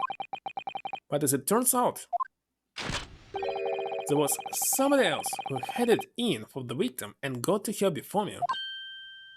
But in real life it doesn't matter. It will be another case, not related to Ray. That's right, you guessed it. That pretty little student girl. Now there's a woman after my own heart. You implicated Ray again. She's the one who gave the poison to the English woman and ended her pitiful existence. And suddenly, snap, The journal here is off the hook. Why it's also food? You tried to commit the crime, and you wanted somebody, so it's like 10 years of prison? The argument is sound, suddenly. As the witness had administered the poison himself, he needs only have waited for it to take effect. Subsequently, stabbing the victim in the back would have been entirely nonsensical. And therefore, this reporter had nothing to do with the poisoning. Yes, it's all quite logical. That's right, it is logical and true. I'm glad you've all seen the light. Justice at last. It's unbelievable. And after I'd made so much progress in proving his guilt, is he going to get away with it now? How's it possible to get away?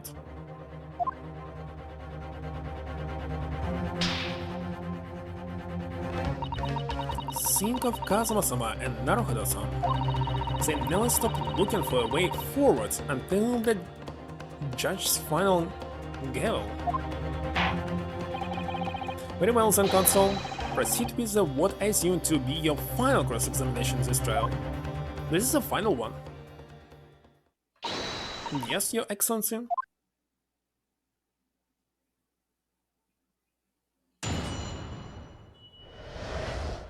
Complete innocence.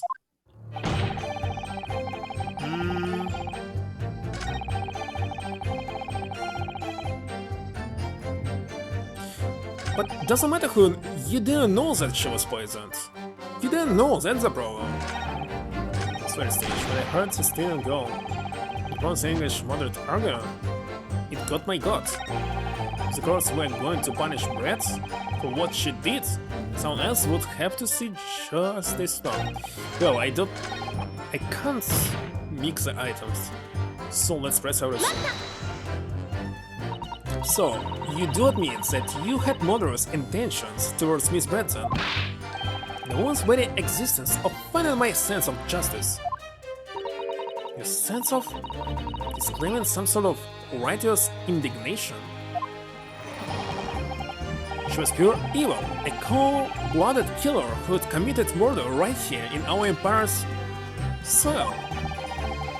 But did our good-for-nothing government do anything? Not a chance, so I had to step in. Flies of lack of justice. Put things right for the people. Yes, it was my civic duty, that's what drove me to do it. So, in summary, murderous intentions, then. Whatever you want to call it, the point is this. That Englishwoman was a blind. So I had to do what was right for society. Yet a real wrong was done by the student girl in the dock, a crime for which she must pay. Obviously, because the poisoning was nothing to do with me at all. Okay, because why would I have bothered to stop the moment? So you still maintain that you didn't give the poison to the victim. Obviously, that'd be like putting a belt on your trousers when you were already wearing braces like this. The accused administered the poison, following which this witness stabbed the victim. And the guilt accidentally, but not one of murder. The crime rests on the accused's shoulders. That is how the law works, you see, Yoko. Who knows, you may even learn something here today. 2 consecutive attempts on your life in the space of minutes. Quite a day for the victim. Do something that evil, and you got it coming. That's how the law works, the law of reckoning. That's not the kind of laws this court upholds. You will reiterate why you were compelled to stop the victims and witness. Oh, by the way, Kuluk already here. Okay, I think that I will save right now and right here. And the saved is right here. Definitely continue tomorrow and start maybe even earlier. And the rate is starting. I believe he's definitely online.